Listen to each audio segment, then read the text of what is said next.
Yeah! I waited a long time for this. Six called me up, told me fuck that old stuff. Let's go! Well, I got something new for you, homie. Triple X. SIXXEXO. Yeah! Let's go. Old hoes got new tricks, old folks hate my new whips, old chill spots got upgraded, F vodka and Netflix, old J's for these new fits, old Blaze backwoods piff, old bills that I got them faded, now deposited checks ripped. My old homies was reckless, whipping in the bando, couple white girls jiggling topless, rock mixed with thoughtness, rock life recognized, far from a thug but I got mine, and an 18-month-old with my initials giving me the 9 to pop mine, and it's registered, so I sit next to your body while you shot crime, card in my hand, on my head, tell a popo, yeah I shot mine, stop lying, that confession, that shit was so cold. Another nigga beef that was watched last week, man, that shit was so cold. Yeah, let's go. Get to the money while you sleep, yeah. I'm on some new shit. Hard work pays off. Bitch, your boy about to take off, and I ain't coming back down. Yeah! And I ain't coming back down. Triple X, baby! We finally here. Dedication, motivation, that's just part of the game. I can't explain all of the things that really made me insane. I put my soul in these rhymes to take my mind off the pain. Nobody helped when I failed, nobody gave me a thing. I made my way through the darkness, now I'm as bright as a flame. Thought I wanted some fame, but all I wanted was change. Now everybody could see me, now they screaming my name. Man, I done came long ways, and I'm just glad that I came. And now I'm shitting on these niggas, and I'm just doing my thing. It ain't shit they can do, but you sit and complain. Bitch, I'm fly as a plane. Boy, you simple and plain. Bitch, I'm running the game, and you ain't running the thing. Nigga. Yeah. Getting to the money while you sleep, yeah. I'm on some new shit. Hard work pays off. Bitch, your boy about to take off, and I ain't coming back down. And I ain't coming back down.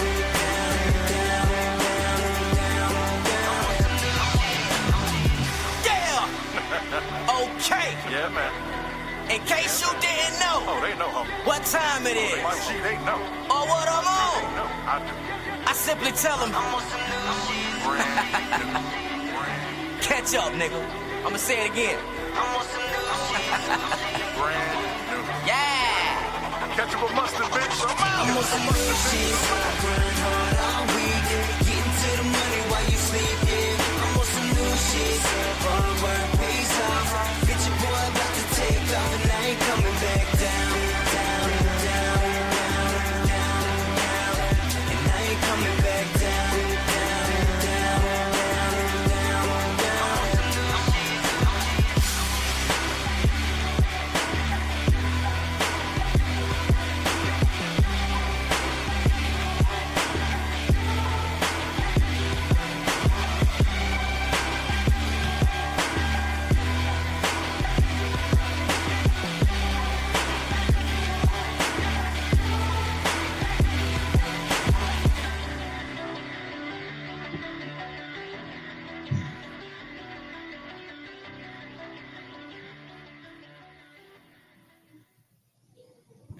Oh, what is up, Straight Talk Society? This is your host, Trevor. What's up, Med Boy? Shout out to you. Shout out to Moon Goddess in the building. Shout out to the greatest moderator in the business, Keela. How you doing? Hope all is well. Shout out to Ricardo. Man, why is there so much of you watching over on Twitter? That is what's up, man. Y'all, hey, listen, to my Twitter fans, at least do me a favor. At least do me a favor. At least drop a message in the comment box. Because I see the eyeballs over there. Cliff may have shared it out because he likes to share my stuff over on Twitter. So I do appreciate you guys for coming through. Man, we are back. Just drop me a comment if you're over there watching on Twitter. We are back. I do apologize. Well, I don't apologize. I don't know why I'm saying that. I got to start listening to Pause and Reflect this morning where I said stop apologizing for not being here Monday, though, because Monday was me and my wife celebrated our 12-year wedding anniversary. So that was good enough reason not to do the show. So that's where we were. So, 12 years, man. I don't know. I know people that got married and it didn't even last like a year or two. and here we are going into 12 because they looked more towards the wedding day versus actually being married. My wife will tell you non-rehearsed what day did I tell her was the most important. I told her April 22nd was the most important day because that was when we were now husband and wife. So now we had to learn to live together, and do our thing together. So, man, it is a lot of you guys watching over on Twitter. I appreciate that. Hey, to the people watching over on Twitter, though, if you could please come on over to YouTube, just and at least at the very least, just hit the like button just to get the video in the algorithm. I'm waiting for my co-host, Big Money Mike, Young Kev, and Wayne. But we do have a show for you. Y'all know originally the show today was supposed to be about Phylicia Rashad, and we are going to still touch on that. But then Mike sent me a video, and he was like, man, we need to talk about this. And it's the Shannon Sharpe situation. And the thing about Man Talk Monday being bi-weekly, I don't get to touch on everything as it comes up. So, I'm like, okay, the ship may have sailed on the Phylicia Rashad, but I still do want to touch on it. But right now, the Shannon Sharpe, everybody's talking about this Shannon Sharpe situation. And so, us guys over at, we going to talk about it because Mike is chomping at the bit to talk about this. I have some views on it. So we have all the stories, the text messages that have Shannon's response and things like that. So we'll get into that. Just waiting for my co-host to come through, man. But hopefully everybody's doing well. I'm used to greeting you guys on a Monday, but again, it is hump day. So hopefully you guys made it through the middle of the week and everybody's all good. I do have a couple of announcements. I didn't realize that Friday when I did the Pause and Reflect show, and thank you guys so much for those of you who came out. Thank you guys for so many of you that have been I appreciate that, Moon Goddess, that have been spreading the word about Pause and Reflect, because to me, Pause and Reflect is the best thing that happens on this channel. I love Man Talk Monday, but I mean, Pause and Reflect is the best thing that happens on this channel. You're actually, hey, I know a lot of you guys went to church this Sunday, first time in all year. You guys went first time all year. And your preacher probably didn't talk about anything. He probably got your money out of you and stuff like that. But if you really want to go to church, you come on over here Mondays, Wednesdays, and Friday mornings at 6:30. And get into this Pause and Reflect. It is as stripped down as it is, and it is just me going for like 20 minutes. It started out being like 12 to 15. Now I've gone up to like 25, 30 minutes, but it's all good. I do it right before work. I mean, hell, you could even hear the bell. You can hear my machines running. You can hear all that stuff. But Pause and Reflect will really get your day started. I see Keela drop the link in the chat to Pause and Reflect. So I do appreciate that. Just go listen to the entire playlist. I want to say it's 22 episodes, and it's just, they're like the longest shows are the ones that I do when I'm off. So those are like an hour. But I didn't realize that at the end of Friday's show, I said, welcome to the new Straight Talk Society. I didn't realize how true that was going to be, but I'm going back in my bag. And when I say going back in my bag, people like Ricardo and Keela will know what that is. You guys see, I got the headphones on now. I'm going back to the Straight Talk with Trevor podcast days, where it is what it is. We're going to run it up, and we're going to do it how we're going to do it. Whomever gets upset, shout out to Thinking Black in the building. Whoever gets upset, they just get upset. That's just how it's going to be. But I feel that I have a mandate now that I need to, sound the trumpet and cry loud and spare not. And everybody say, oh yeah, you're turning into a religious channel. Yeah, I mean, you call it what you want. I'm not going to change. I still am who I am, but I believe in the Bible, and I think the reason this country is in the situation that is in is because we forgot about God.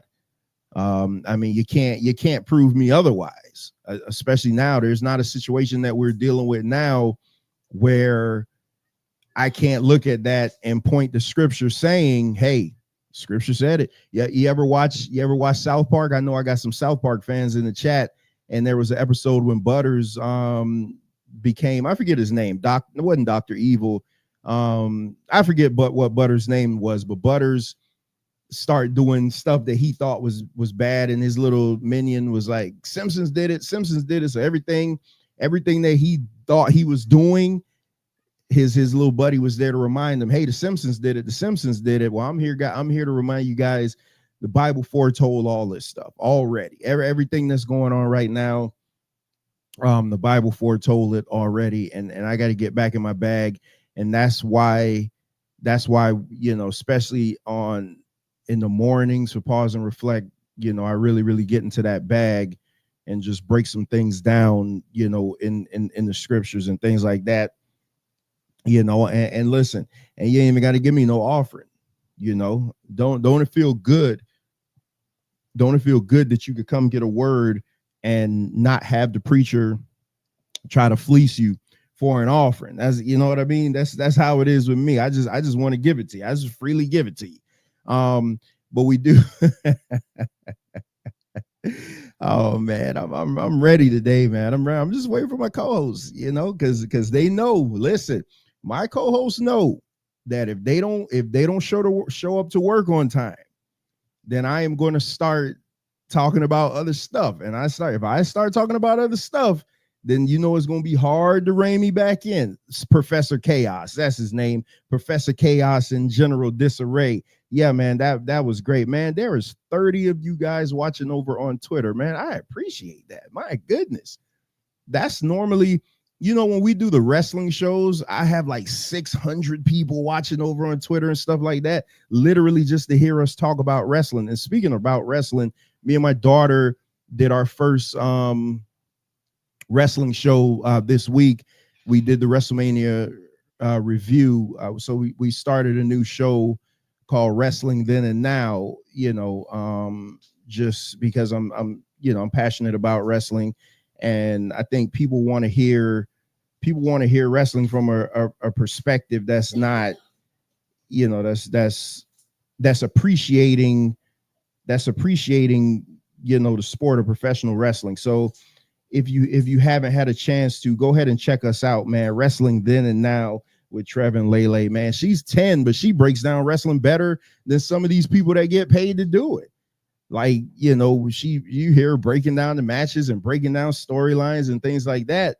So, be sure to check that out, man. I just uploaded it, I want to say Monday, on the channel. So check that out. We reviewed the WrestleMania show from this past weekend, and we uploaded maybe about 5 or 6 shorts, just talking about various matches that interested us, in the show. So if you be so inclined, go ahead and check that out, man. She's starting her journey in content creation, and she's learning how to do it right. She's learning how to do it right from somebody that's failed at it. You know what I mean? And again, if you listen to Pause and Reflect, you know that there's nothing wrong with failing.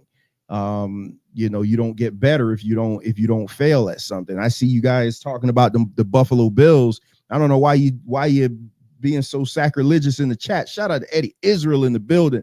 I don't know why you guys being so sacrilegious in the chat talking about the Buffalo Bills. The Miami Dolphins still run this thing. I mean, I was upset with them. I was mad at them, but hey, this is still a Dolphin. This is a Dolphin channel here. This is a Miami Dolphin channel. And hopefully tomorrow night at the draft, we'll get rid of Tyreek Hill and get rid of Jalen Ramsey and get some young pieces on this football team so we can head in the future. Keela, to me, the word around town is Tyreek Hill may be a Dallas Cowboy soon. So to that, I say you're welcome. Y'all, let him be your headache. Just as long as you guys give up some good draft capital for it, we'll be good.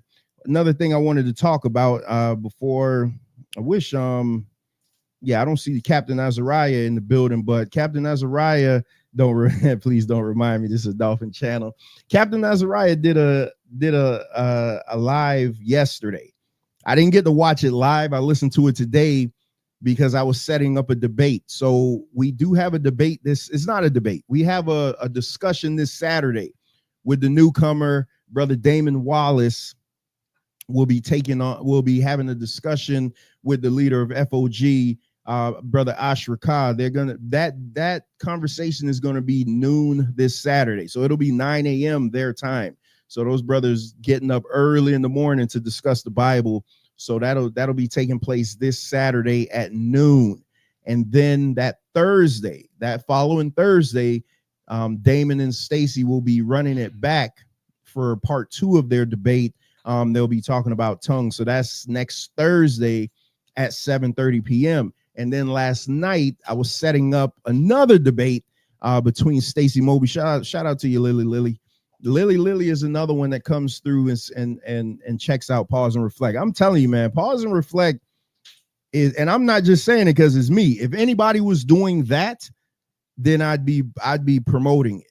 But especially because it's me, Pause and Reflect is great. Like I go back and I listen to them and I'm like, damn, I can't believe I said that. You know what I mean? I'm like, man, where did that come from?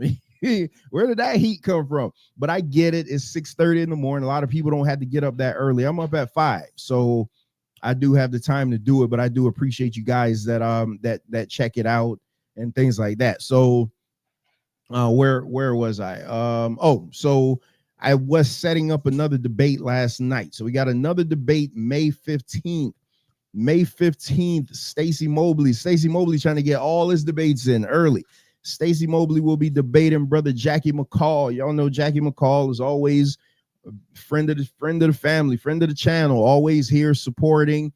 They're going to be having a debate that man, it took me like almost 2 hours to get it signed last night. I was on my Don King stuff last night trying to get that debate in the ring. Like, it got to a point where they were like, all right, we're not going to do it.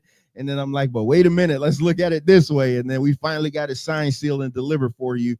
So May 15th at 7 o'clock p.m., Jackie McCall will be taking on Stacy Mobley. And this debate is actually going to be crazy. Because Jack, you know, I'll discuss it. I'll discuss it at the debate next Saturday, next Thursday, because it's something that I've never heard on YouTube, which is why I really wanted to get it in the ring. It's something that I've never heard on YouTube, and it's something that when Jackie was talking about it, I'm like, man, I could see where he I can see where he's going. I can see, you know, it's not like a clear cut. It's not like a clear cut, you know, Stacy Mobley's gonna demolish him. It was like, all right, man, I can see where this could get a little tricky. So y'all be sure to be in the building for that. It is definitely going to be one. So this is what I'm gonna do, because it's 6 o'clock and I'm here for a good time, not a long time. So I am waiting for my co-hosts to come on. None of them said that they were going to be late, but you guys know, as long as I got this microphone, we're gonna make it do what it do. So before we get into the Shannon Sharpe thing, because I really want Mike and Kev and Wayne to chime in on that, let me do this. I'm gonna pull up a video that I wanted to discuss, but didn't think I was gonna have time to do. So it's kind of good that they aren't here yet. So let me get this video up. All right, hold on. Let me share my screen. And yeah, like I said, man, if I don't know the name of the channel, Keela, but if you can, I think it's FOG Classroom or Fire of God Israelites. Lily, can you tell me the name of Captain Azariah's channel so we could drop that link? Because he did a teaching yesterday. I listened to it earlier. Man, it was fantastic. What really stuck out to me though is he was talking about the dietary law. And that's what really got me. That's why I wish Kev was here, because, you know, I started intermittent fasting and stuff like that. and Cap was really breaking it down about, you know, like the seeds, the seed bearing fruit and things like that. It was real. It was so Cap and the elder were breaking it down, and they said something that was really interesting to me. How, and I didn't even think about it. How even now, you remember I'm an 80s baby. I'm 46. So growing up, wait, how old am I? I'm 45. Oh boy. I appreciate that, med boy. Growing up, we would buy a loaf of bread and it would literally last for like a week, like tops a week, before it started getting moldy and things like that. But have you guys noticed that you literally could have bread in the pantry for like weeks and nothing? It's still the same.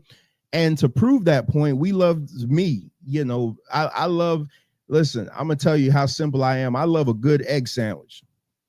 Give me a good over hard egg sandwich with cheese and tomato. I'm a happy man.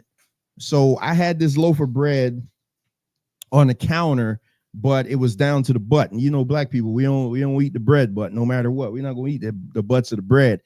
And then I realized, I'm like, oh man, I talked to my wife. I'm like, man, we don't have no more bread. And then she was like, appreciate that, Keela. She was like, no, we got bread. I bought some like 2 weeks ago.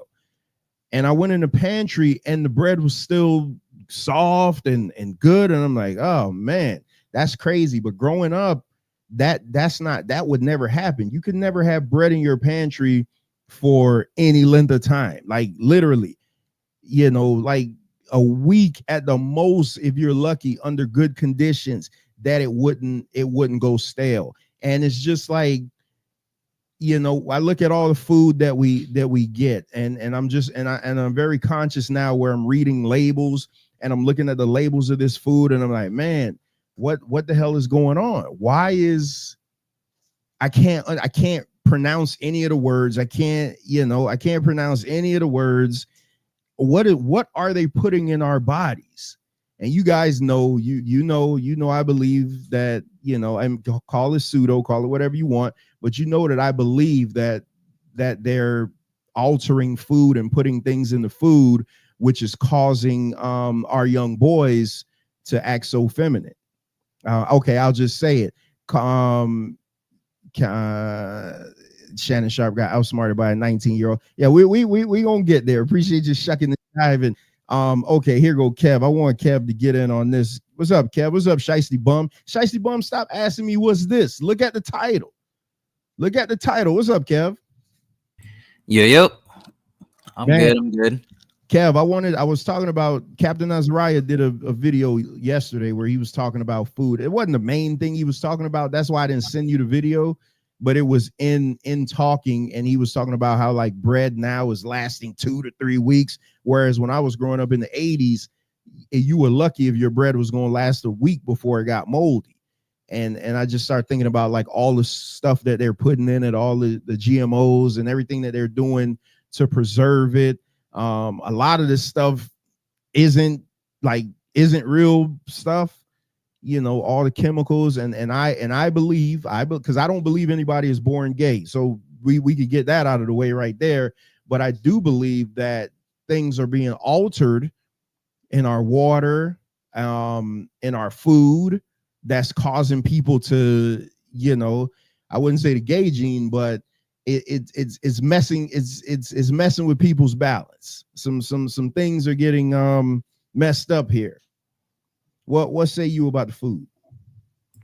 Oh yeah, I'm wholeheartedly about that when it comes to the food.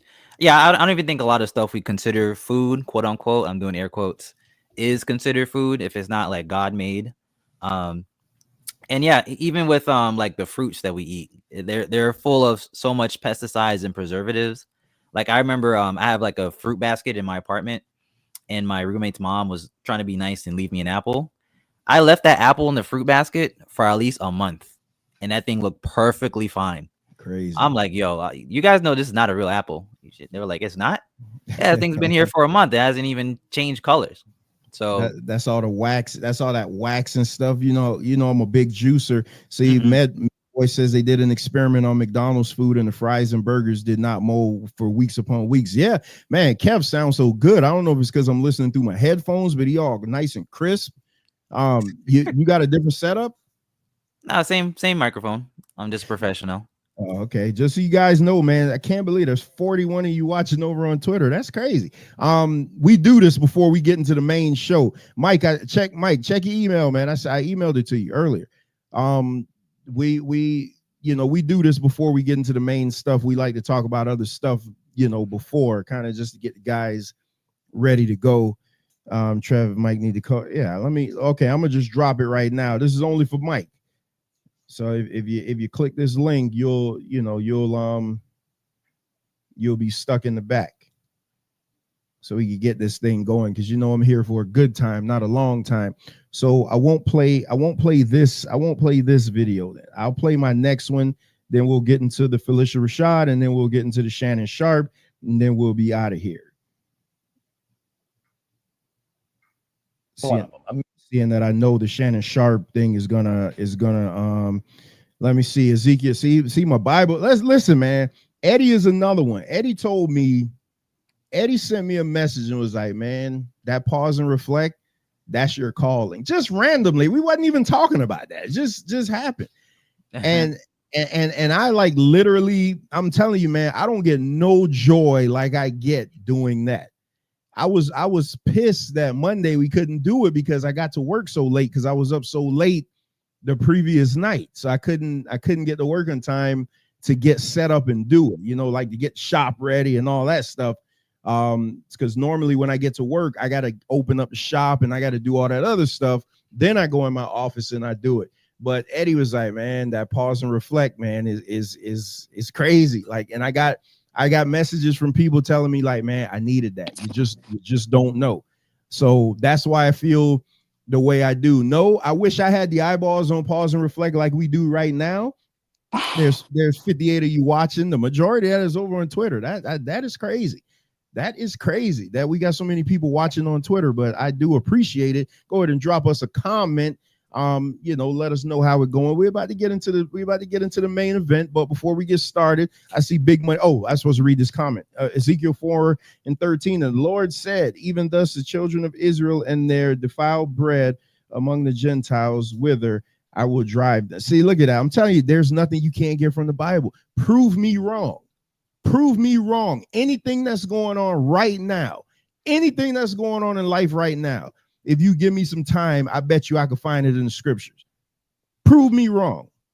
Prove me wrong. I bet you that I could get it out of the scriptures, man. That's why I don't even listen to them no more when they try to criticize the Bible and they say that there is no God. They can't believe it because the minute they get in trouble, they're calling on the name of the Lord. So, I mean, I think there's just a lot of confused people right now, but nevertheless, Big Money Mike is in the building. What's up, Mike? Hey, it was good. You must have just woke up. Oof. Are you good? And I'm sick. Yeah. Oh, man. Mike, come on, man. This your topic, man. You can't be sick. Hey, I'm here. Oh my goodness. I ain't even gonna pick up my baby, man. Somebody had to pick her up for me. I was knocked out. Oh man, Mike. All right, man. Well, rest your voice, man. We'll have to carry the load. Something midnight run from them. Yeah. Hey, Mike, like, man, the microphone on. We're gonna get this going. So there is this video that I did see on Instagram. Just a terrible video. So I want to get to this. I want to get to this first before we get into the main events. Imagine being told to pay child support for a kid that is not yours or go to jail. That was the order the state handed down to a Detroit man. So today he turned himself in, but here's what happened when 7 Action News reporter Kim Russell went with him to court. Carnell Alexander walked into the Frank Murphy Hall of Justice knowing in moments he could lose his freedom. I stayed up all night, couldn't sleep, thinking about it. Carnell is a wanted man because he refuses to do what the state orders and to pay child support for a child that DNA tests prove isn't his. A child he doesn't even know. I haven't even had a chance to really speak to him except for one time when we took the DNA test. Nonetheless, right now, under the law, he's a deadbeat dad.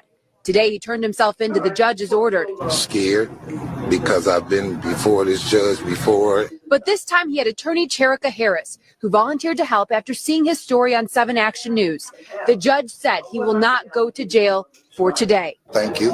Thank Ms. Harris. And hope that we can resolve this soon. I'm just trying to help him with his future. Though the threat of jail is on hold, it is not over. Carnell Alexander still owes more than $30,000 to the state for a child that's not his, because the mom wrote his name down because she needed to name someone in order to get welfare benefits. And I had to put him down as the father. That was the only way I can get the system. Now, I'm almost homeless. I'm almost in jail. I'm out of work. One of them. Imagine. All right. Maybe I missed something. Because I watched it twice, but I admit that I don't pay attention all the time. But did I miss something that they found out that he wasn't the dad? Of course. And he still has to pay child support according to the law? This is what I've been telling y'all. What did I miss? You didn't miss anything. That's exactly what happened. I will crash out. What you just said is exactly what happened. That's why I told you. People love to go American jurisprudence. I'm like, it's full of crap. I don't trust nobody. It's pure, dude. That judge. I don't care what anyone says. Judges and police have this wonderful word where they're able to finagle things, right? They have this wonderful word where they're able to move certain things around. It's called. Oh, I'm sick. My brain is gone. Damn it. Oh my gosh, this sucks. Damn it. I was about to cook too. You're saying on the women's side or something? No. Nothing about women. This is about judges. They're able to. It starts with a D. My brain is nuts. But they're able to make a decision. A cop can pull you over and look at you and decide, okay, this isn't what I'm going to do. I see this is a circumstance that is crazy. I'm just going to let them go without a ticket. A judge can do the same thing. A judge has that power. In that courtroom, a judge has that power. But they love to act like, oh, man, there's nothing I can do. Oh, discretion. That's the word. Good Lord, my brain is nuts. They have discretion. They can do what they choose in the realm of their power. Everybody knows this man is not the father. Just like the guy that they put to death, everyone knew he didn't kill the person. Just like the little boy, everyone knew the little boy, I can't remember, Samuel something, the first little boy they killed in death penalty. Steiny. Everyone knew he didn't do it. Just like there's so many instances, just like governors, when they sit there, they get all this evidence. We know this guy didn't do it. And they just go, oh, well, there's nothing I can do. Yes, there is. They just don't care. And this is just the exact same thing. They don't care. They love to act like they believe in law and justice, but whenever they have to step out of their boundaries to do something, all of a sudden it's a problem. So I guess I don't disagree with what you're saying, but my issue is, why is that judge still on the bench? Because you take an oath. You take an oath to uphold the law. This is not like, okay, and you bring up a murder charge where they could argue, oh, well, the evidence wasn't substantial and things like that. So, okay, fine, whatever. We know it's bull crap, but whatever. At least they could argue that. Here you have infallible proof. You got infallible proof. That is the reason why they tell all these men to take DNA tests, because the DNA test is now going to get them out of a lifetime, at least an 18-year sentence, basically, if the kid is not theirs. You make this guy go through the ringers. He does everything that he has to do to clear his name, and that judge still says, oh man, that DNA test thing that's gotten everybody off, we're just not going to let it get you off. Come on, man. Why is that judge still on the bench? I'll tell you why. If you don't mind if I explain this? Go for it. All right. Here's the thing, and this is going to get a little tinge toward women. Women are forced, I'll say forced. Women are forced to name the father or who they believe the father is to get benefits. Women are you cannot get food stamps, you can't get WIC, you have to name who the father is to get these things. A lot of women are promiscuous and they don't know who the father is, or they like the father and they don't want to screw him over, or they don't like the father, but they can't find his information because you got to have his social, you got to have his house. So they just put anybody down. And the problem is, if they put anybody down and the person doesn't know what's coming, let's say, all right, you remember where you lived when we were growing up, right, Trevor? Mm-hmm. Let's say your name is linked to that address as a child. So in the books, in the government, they have that as your address at some point in time in your life. She puts that down as you are the father and this is your address. They send information to that address. You haven't lived there in years. But on the record, you got the information, you chose to ignore it. And once and here's the corruption of the government.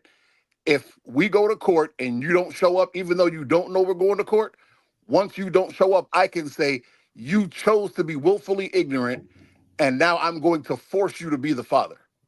I'm going to force you to be the father because you should have came here and proved that you weren't, even though you never knew. I've seen this happen to people who live in other states. They sent it to, I know a woman that sent it to a crack house, a trap house, just to have an address. And the dude lives 7 states away. And he's the father. And once you're the father for a certain amount of time, judges decide your happiness is less important than the child's welfare. So the child needs a father. You're the father we have on record. I don't care whether you're the actual father or not. Take it and shut up. That's what they do. And it is sickening. It's why men rail so hard against child support. And it's why I started getting angry at women, because a lot of women go, oh, well, he should have just, acting like they don't know some women are vile and grimy like that. I've had a woman I never slept with say I was a father for a child, had her family try to fight me. I'm like, I never hit it. And she's like, yes, you did. I said, okay, cool. Here's a piece of paper. Draw my penis. And she just stood there like, I'm like, yeah. I'm talking about her family at my house with Glocks. You know what I'm saying? And it makes no sense. People, whatever certain types of women get under pressure, they just fold. And they're just like, oh, it was him. Oh, it was him. Oh, it looked like it was him. They become like that girl on Mad TV. It looking like a man. That shit is crazy. Kev, what you think?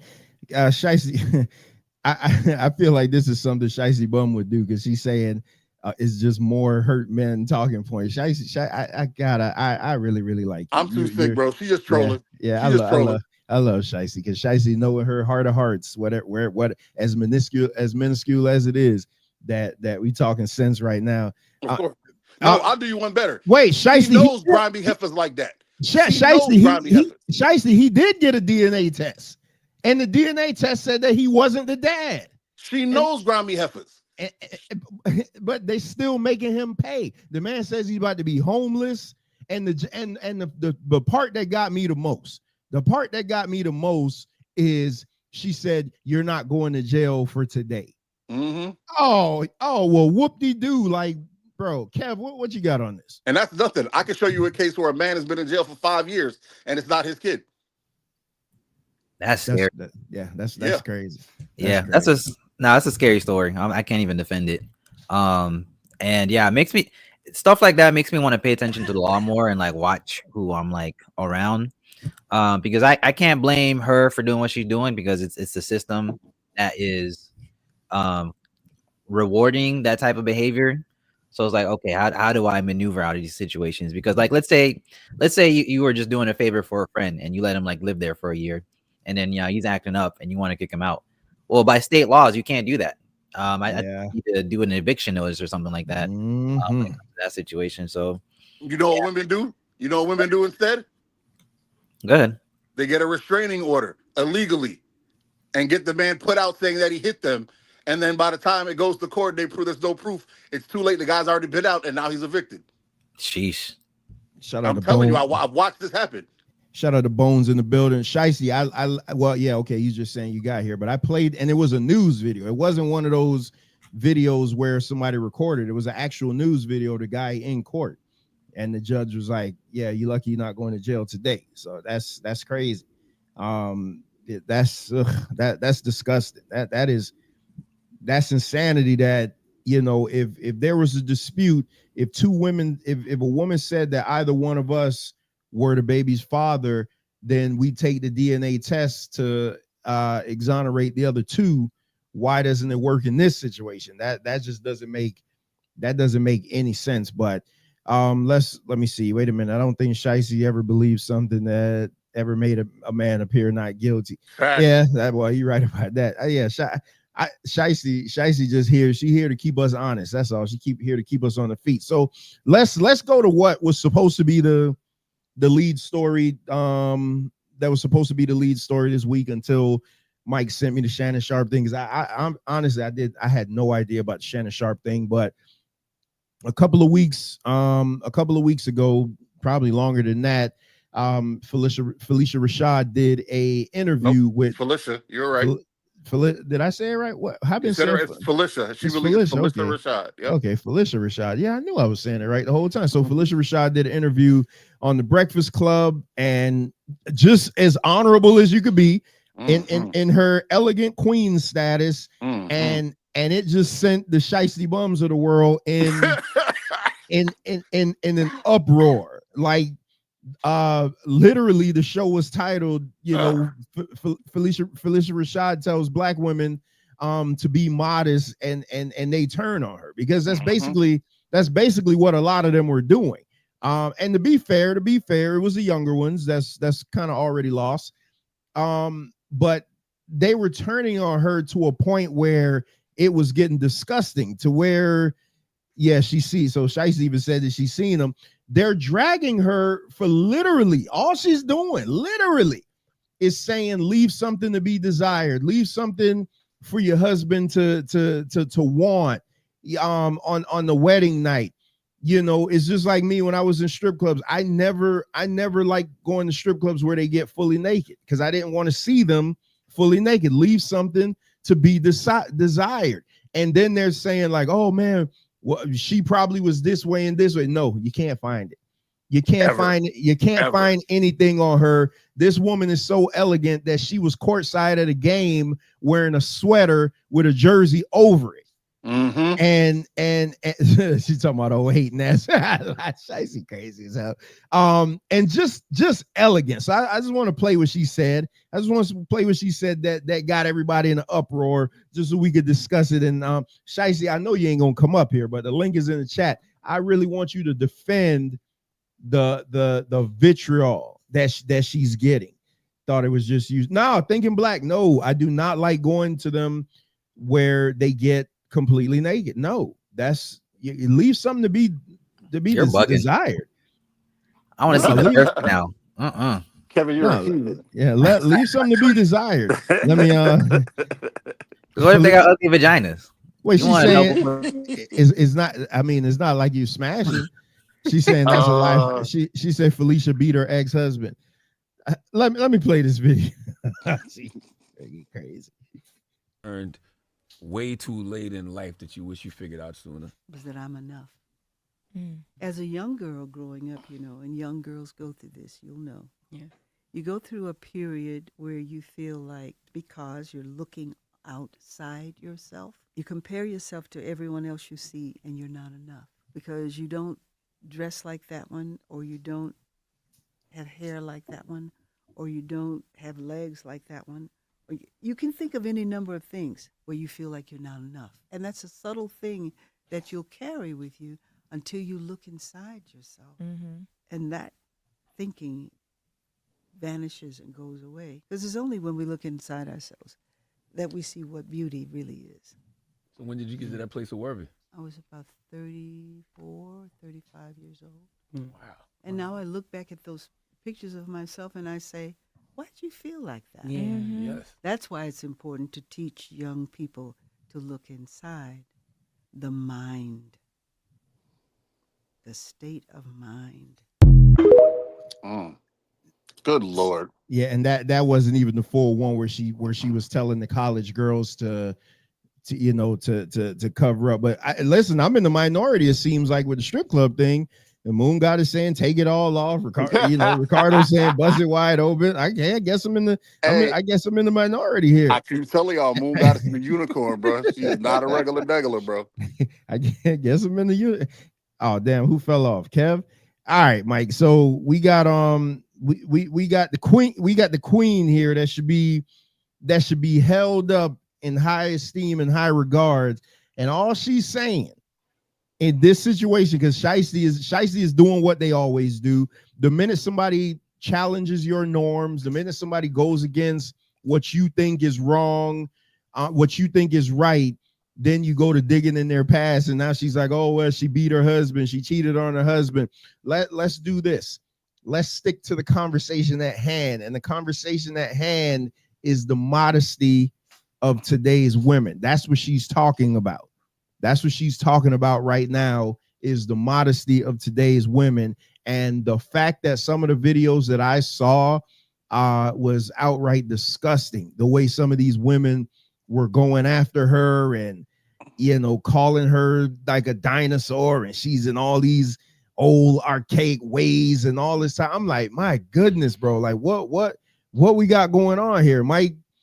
I know this your girl, man. What you got to say about Felicia? I want to say this. Yeah, now I'm saying it wrong the whole time. What's going on? Felicia, I want to say this. I am disheartened. How do you listen to the beautiful thing that she just said and have a problem with any word? This is a type of woman that doesn't have to feel that way. She could be like how these ratchet new chicks are. She could have been that first because she was bad from jump. She could have been, hey, you ugly heifers ain't never going to be like me, so go ahead and throw the card in, just go ahead and throw the towel in, and let me get your best. She could have been that. That's not what she's saying. What she's saying is, look inside to realize that you're beautiful too. That's what she said, and they have a problem with that. I will tell you this. That is the problem with modern feminism. That's why I'm not a modern feminist. I'm an original feminist. I'm an original feminist, meaning I believe women should be able to do what they want to do. You should be able to do what you want to do. And me as a man, I get to hold my boundary and decide whether I want to mess with it or not. That's what true feminism is supposed to be.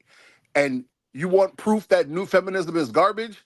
They say, hey, I'm a feminist. A woman should be able to do what she wants. No man should be able to tell her whatever. And da. This is a woman doing what she wants. And the second she says it, all these women are telling her she can't do it. That's literally toxic. That's literally the opposite of feminism. How are you going to tell a woman how to be? You're supposed to be allowing women to be free. You're supposed to be allowing women to be who they want. If I hear people so quick to say, hey, if she want to be a sex worker, that's what she want to do. Let her do that. Cool. So if it's cool for her to be a sex worker, why isn't it cool for this woman to be modest? Why isn't it cool for this woman to thirst for what she sees as a higher level? Why? And you know what I've noticed is real funny. These new feminists like to talk as if don't nobody need no man, don't nobody care about a man. But in every conversation I've had with them, they always bring up, oh, men choosing different women, or men ain't marrying no more, and I'm like, why do you care? If you doing what you want to do, why you care? Because you still want a husband.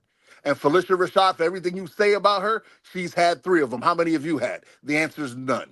That means 3 men looked at her and said, I will put my life on the line for this woman. You know what? That means 2 men looked at her and said, a man already married this and I still see worth in it. I'm going to put a ring on it. You know what else that means? That means 1 man saw her and said 2 men put a ring on it and I still see the worth in her and I'm putting a ring on it anyway. That means she's worthy. She is worth it. And you heifers are sitting over there talking about, I got options. All your options is a nigga at the strip club that throw 50s instead of 1s.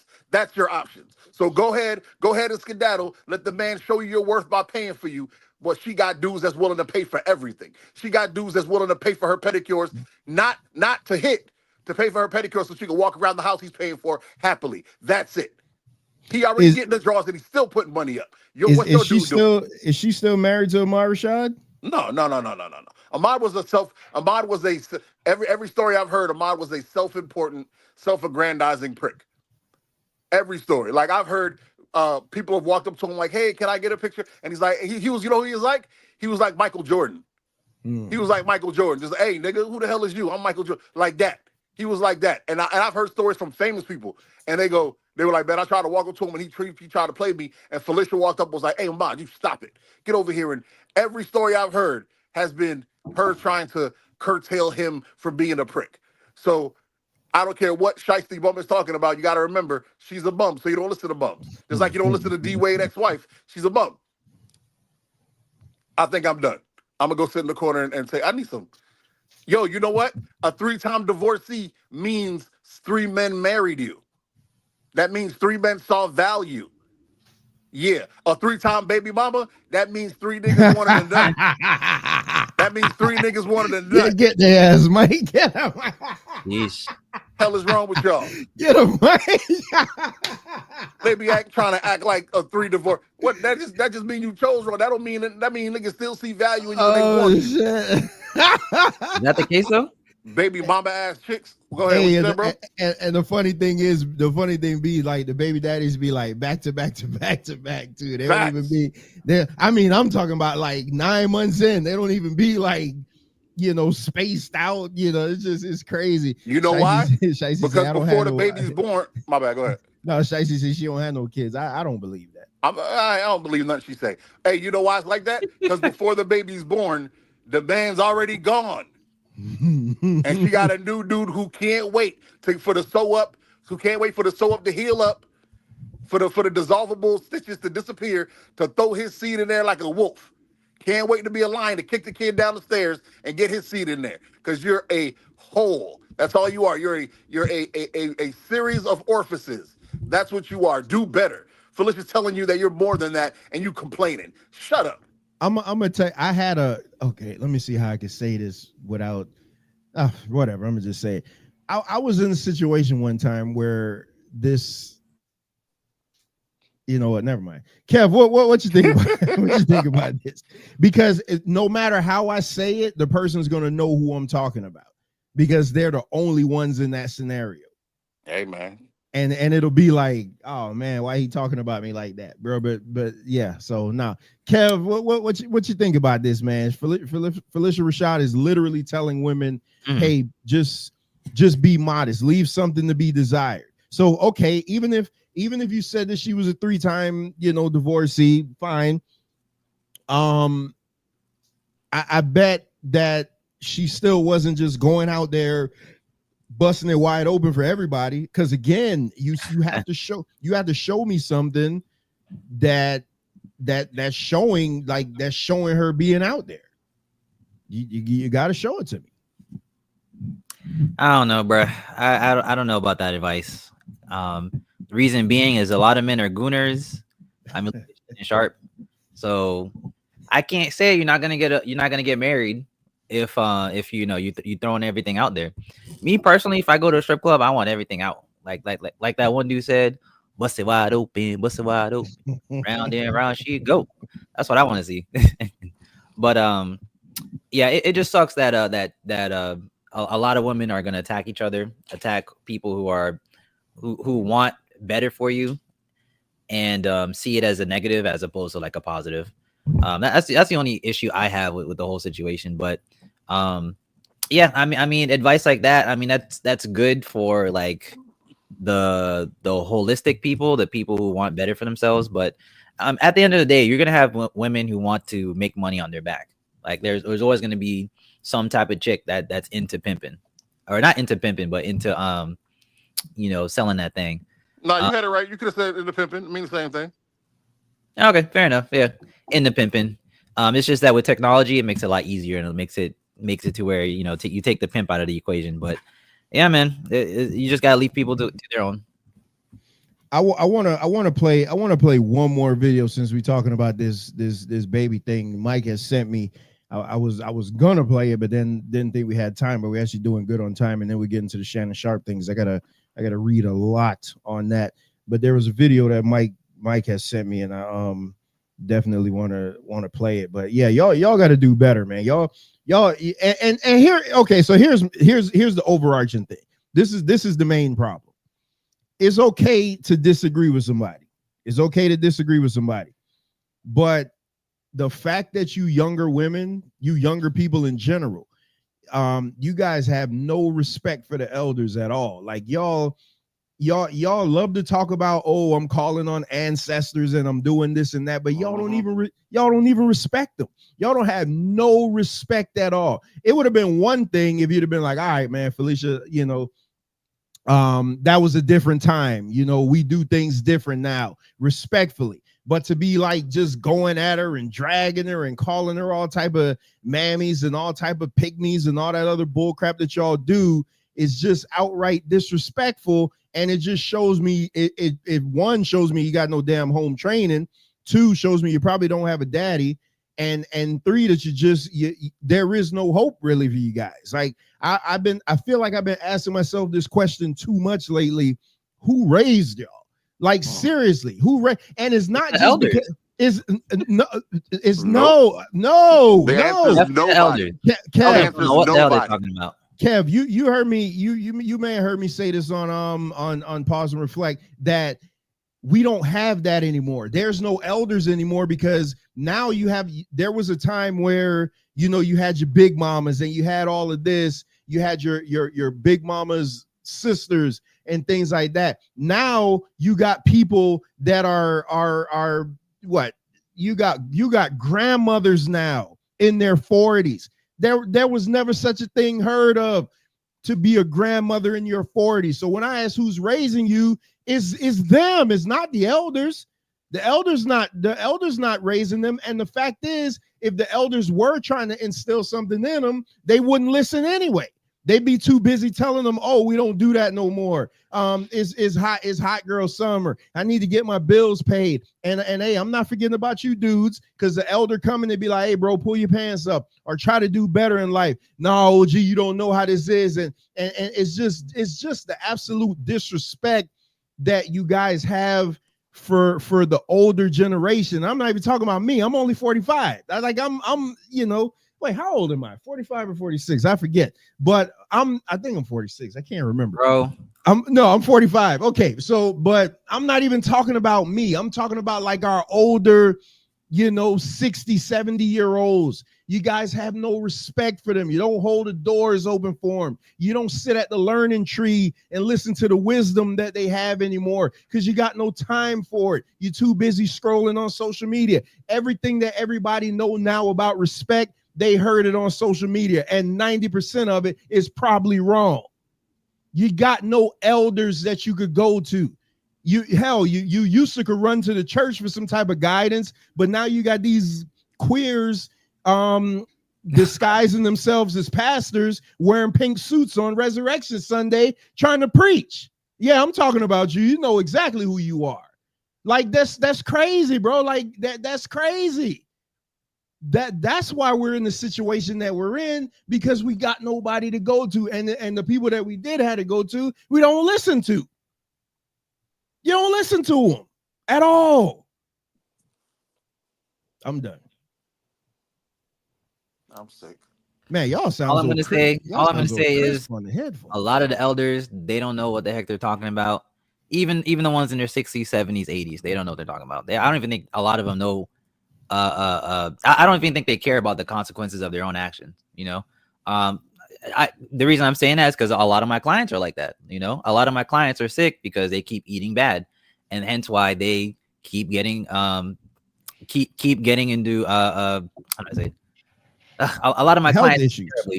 Health issues. There you go. And even one of my clients who was when I first started my job, he was like, hey, you could wear a suit, you can do this, you can do that, but at the end of the day, you're still a nigga. And I'm like, what? I could aspire to do more. Like, what the heck are you talking about? But he's a Medicaid person, so of course he's relying on the state to help him with his bills and help him with food and etc. But he's not the type of person to be like, okay, excel to be the best person you are, or the best person you can be. He's just categorizing me as a color. So this is a lot of advice that people live with. Hence why when you drive around your neighborhoods and you go to certain places, you see how they're.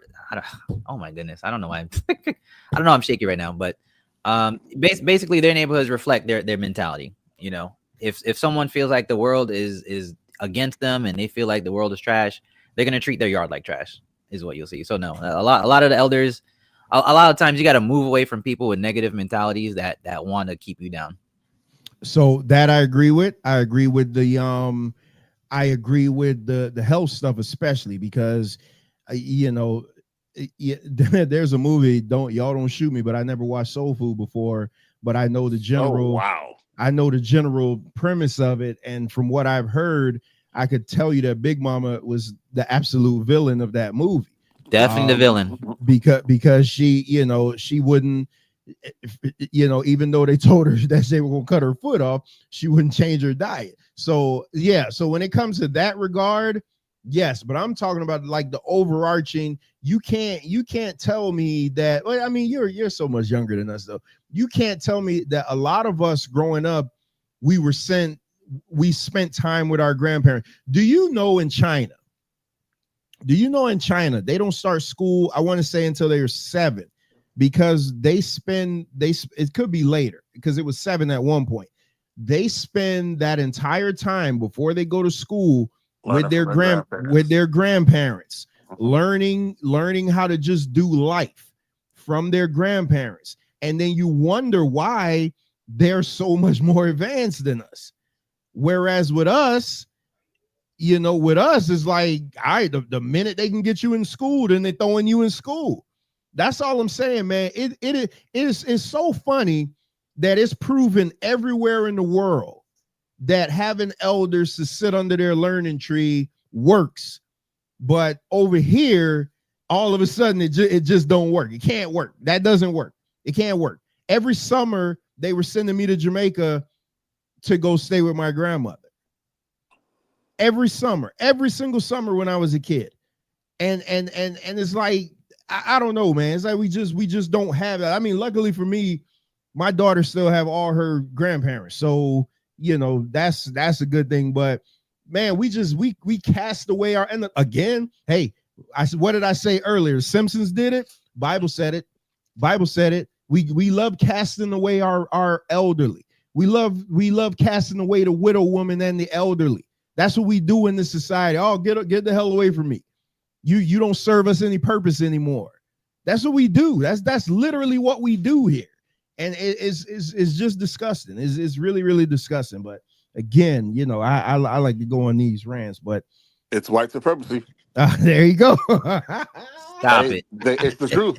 They know if they can get rid of a learned generation that we're better workers, and that's all they care about. I mean, they do it to whites too. They tell whites to get rid of their grandparents. The second they get old, put them in a home. They do it. That's why island people and people from other countries are so different. Me and my girl, the second we started talking about our parents, we were like, yeah, we're gonna have a little room in the basement or whatever, so they ain't got it. And I was like, nah, I'm throwing my mom in the attic, so she got to come down the stairs. And like, that's immediately where we went, because we're not putting our family in homes. Because my grandmother lived on the street behind me growing up. I lived on 29th Avenue. She was on 29th Terrace, right around the corner. So I'm telling you, it's what they do to Americans. I know whenever I say white supremacy, Kevin thinks I'm talking about white people. I'm talking about elite, rich whites. I've had this conversation with you, sir. You need to keep up. They do it to white people too. They get rid of that learned generation, and everybody becomes nothing but workers. That's why all people do is work. They just work. That's why our generation is, I got to go to work. Okay, I got to make sure I get a job. But what they didn't count on is the generation after us does not have a work ethic like that. They'd be like, man, I'd rather sit at the crib. You tripping. I'll do a job just to get enough money to pay rent and then go home. It is what it is. But I digress. I'm sorry to hold you up, Trevor. Go ahead. Man, so when he says the elite white, then yeah, I got no quarrel with that. None at all. That's where white supremacy comes from. I don't know why y'all never listen to me. Y'all just hear me say white supremacy, and y'all be like, oh Lord, here this nigga go. No, white supremacy is a plan. It is a plan by elite whites to screw everyone over. The only difference is the whites that aren't elite get told that they're better than the rest. That's why I see them as a problem as well. They get told they're better, so they act. That's why somebody said something the other day. They were like, if you see somebody chasing police in a black neighborhood, everybody in the neighborhood would be like, hey man, go around the corner, go this way, go this way. You see police chase in a white neighborhood, they trying to trip them, they're running them down, they trying to kick them, because they can't wait to have some sort of authority, because they want to feel better than. It's who they are. It's who they believe. And that's why so many other races try to graduate to whiteness, but then you can't. Asians, you'll never do it. Irish was able to, but they fought for years. Irish used to be under blacks. Then they fought when they realized after the Baker's Rebellion, when they realized, oh no, we can't let the Irish get with the blacks. They threw them in the white. Hey, you're almost white. Come over here. Hey, Italians, you're almost white. They used to hate Italians like they would call them wops. But now they're like, hey, come over here. They used to hate Jews. Ugh, Jews are disgusting. Hey, you're almost white. Get over here. Indians, you're dark, but you're from Asia. So you're almost white. Come on over here. It's white supremacy is what they do. But I'm sorry. Continue, sir. I'm sick. Shiesty said we don't. Oh my God. Hey, she's just so funny to me. She's just so funny. It don't bother me, bro. I ain't mad at her. She's just so funny. I bet she sounds mentally retarded when she has her head hanging off the bed. I bet she's probably fat too. Like I just kind of feel like she's like I feel like she's fat. You okay, Grandpa? That was funny. No, I'm joking. That was funny. Let's all right, I'll save that other video for the next time. Let's get into Shannon Sharpe. So, oh gosh. Obviously, again, that just goes to show y'all. Listen, hey, let me let you in a little inside baseball. All I've been listening to is Dave Ramsey lately. So I haven't been paying attention to anything in pop culture. Mike put this video in the group, and I'm like, damn, okay, this is crazy. So I gotta look at this, and it made me change the thumbnail and everything. So, topic of today's show, man, this is the first time we ever got to the main story so quick. Is Shannon Sharpe being extorted? I came up with that topic because after reading everything, I think that's exactly what's going on here. What's at play? So just long story longer, because I got a lot of reading to do. That there are no criminal charges. This is civil. So anything that I say is going to be coming strictly from a civil aspect. It is not. I'm not absolving him, because he hasn't been found guilty of anything. This is all hearsay. This is all, he said, she said right now. And that's what it is. I've learned not to be rushing to judgment, because 9 out of 10, I'm always ending up being wrong when it comes to that. So I'm not saying this is solely civil. So I'm not putting them in jail. I'm not doing any of that because this is a solely civil issue. But I know extortion when I see it. So here's the I'm gonna read an article from ESPN. I'm gonna read an article from Yahoo. Then we're gonna play Shannon Sharpe's response, and then we'll interfere whenever you want, because there's a lot going on here. So. Woman's lawsuit, because this comes from ESPN.com, and this was on Monday. A Nevada woman sued Football Hall of Famer and ESPN host Shannon Sharpe for sexual assault and battery in a Nevada civil court. The woman, who says she met Shannon Sharpe at a Los Angeles area health club in 2023, so here we go, 2 years ago, filed suit Sunday. Now, there's something that we really gotta let you guys know. He is shopping his podcast for upwards of $100 million. Not anymore. So, well, okay. So wait a minute. You think I think the price is going to go up? No, not if this gets messy. They're gonna do him, and this is for you, Kevin. This is for you, Kevin. They're gonna do him like the agencies did Drake. Look what you did. We'll talk about that later, because I think that price is going to go up, and I'm going to tell you why. So the woman who met Sharpe in a health club in 2023 filed suit Sunday. That lawsuit filed under the pseudonym Jane Doe says that the woman and Sharpe had a rocky consensual relationship, duly noted, lasted nearly 2 years, but that it turned into controlling and abusive. The suit describes in detail a number of increasingly aggressive encounters involving the two, and says the relationship became fearful and non-consensual in the summer of 2024. It says that they last met January 2nd. So it doesn't say, well, oh no, wait a minute. So January 2nd would have been of this year, 2025.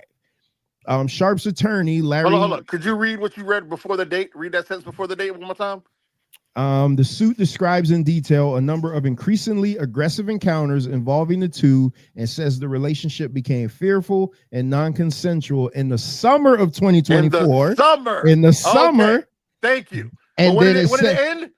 it says the last two met January 2nd. Okay, thank you very much. I'm not the best. I'm not the best in school, but January ain't the summer. That's all I'm saying. That's what I was saying. January 2nd had to be 2025 of this year. So 6 months after the fact. So 2 years prior, and then 6 months after. That's what I'm saying, man. I smell it, man. Sharpe's attorney Lanny J. Davis released to the media a series of suggested text messages he said are from the woman and called the suit a blatant and cynical attempt to shake down Mr. Sharpe for millions of dollars. It is filled with lies, distortions, and misrepresentations and will not succeed.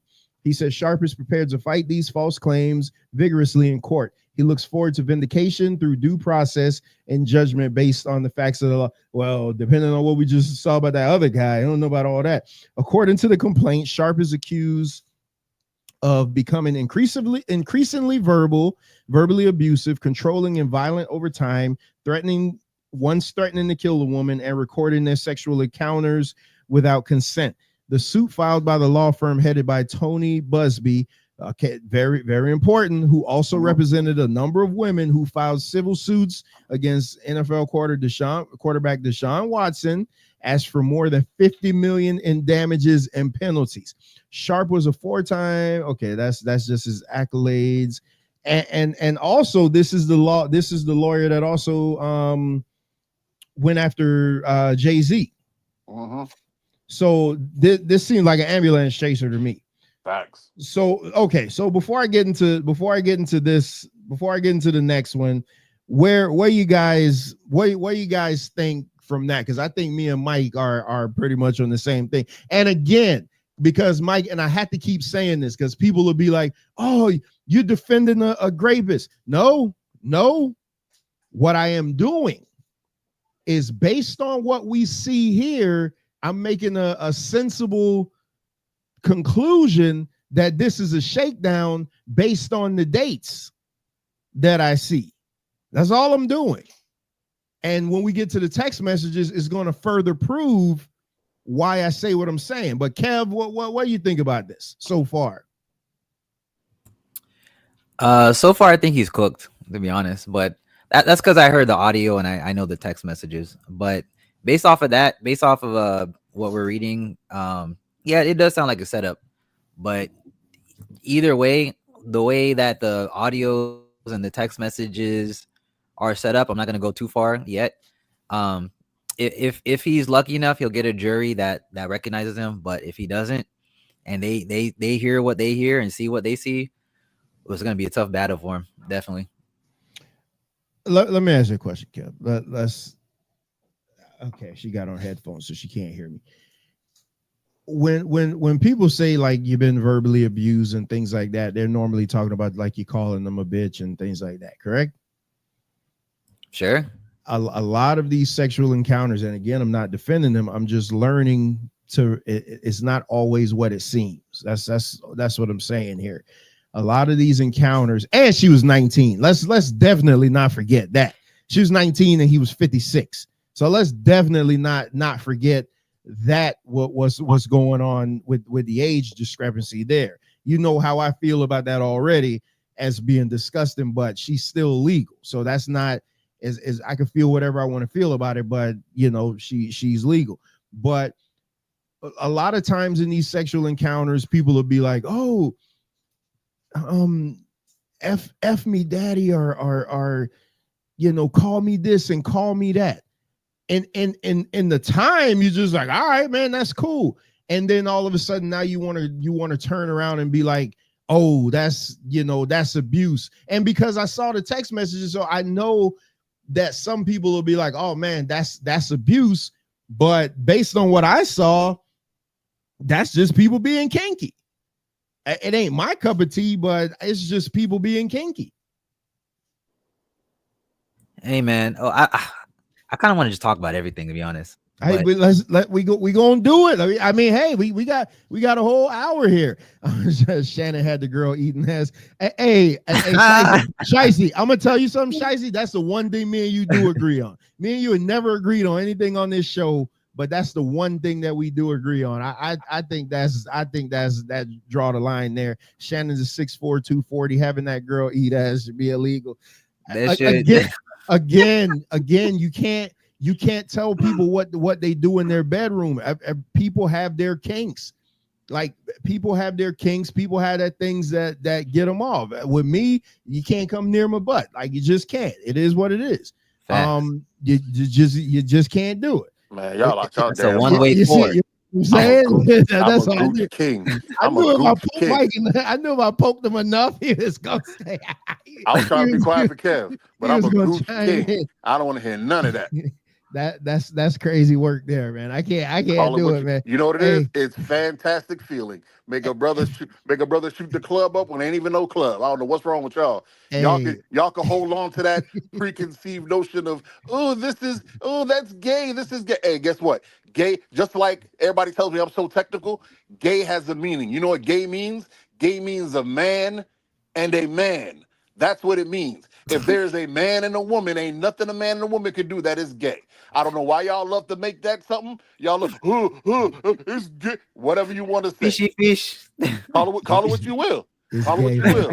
It's gay. My gooch got a for sale sign on it. Y'all bought you, man. Call it what you want. Call it what you want. Hey, I'm joking. And that's the difference between me and y'all. You can't affect me. My gooch ain't for sale. My gooch is purchased and it's handled. And it's handled. Bro, the gooch. Oh my goodness. And I'll do anything, my lady. If she asks me to do something, hey baby, I really want to try this. I'll try it twice. Because this is the woman I'm choosing. That's what I tell people all the time. If you make a choice, then there's everything else doesn't make sense. That's why I tell women, they're like, but what if a man does that? No, you made a choice that you vetted this man, and this is the man you want to spend your life with. So all the rest of what ifs go out the window. That's what it's supposed to be in a relationship. This is the woman I'm choosing. So all the what ifs that I don't know, that goes out the window. I'll do whatever it takes to keep the woman that keeps me happy. Whatever it takes. There is no off limits. The only thing I wouldn't do, and here's the real point. Only thing I wouldn't do is anything entering me or worshiping Satan. That's it. Answer the comment, Mike. That's Shicey Bums. Just say you like your ass ate. That's what she said. And it's the funny part, right? She thinks she's saying something. I've said plethora of times, I like my gooch. My gooch is my thing. Nah. That's crazy. That's crazy it's not. work. It's the truth. Call it what you want. We said ass, not gooch. And if a chick go down, things. I'm not gonna stop her. Okay, fair enough. Call it what you want. I don't care, because guess what? It's a chick. It's a woman. I watched a corn the other day of a woman giving a dude whatever, and the look on her face when she realized that the gooch did something for him, she had this look of determination. There is nothing sexier than a woman 100% focused on pleasing me. So y'all can say what you want. I don't care. My girl take care of me, and a brother stay happy. Look at my what's my emoji? It's my lady, cause I'm happy. Damn what y'all and your fat Samoan chinky-eyed heifer in the chat. I don't care what y'all got to say at all. And it's funny, the same niggas trying to clown me be having a girl sitting on your face and her booty hole right there. I don't want to hear it. You eating the coochie, her booty hole on your chin. I don't want to hear it. Back to what I was saying. Exactly. Hold on. Wait, Ricardo said, I don't understand why we chastising people. Ricardo, listen, you like what you like. It ain't for me, bro. It ain't for me, cuz it's not. Appreciate that. D-Lock is not for me at all. Let me see what D-Lock says. Lesson for the day, fellas: have signed video consent of all sexual encounters, especially when you have too much to lose. Yes, absolutely. Let's get back into this though. I didn't get the right point though. Oh, go ahead. Oh no, go ahead, Kevin, and then Mike. Outside of eating ass, there's nothing wrong with that. Nothing wrong with a little chocolate. Yeah, man. With the way this is looking, this is why I don't do that BDSM stuff, because that's pretty much what's going on in the text messages and the phone calls.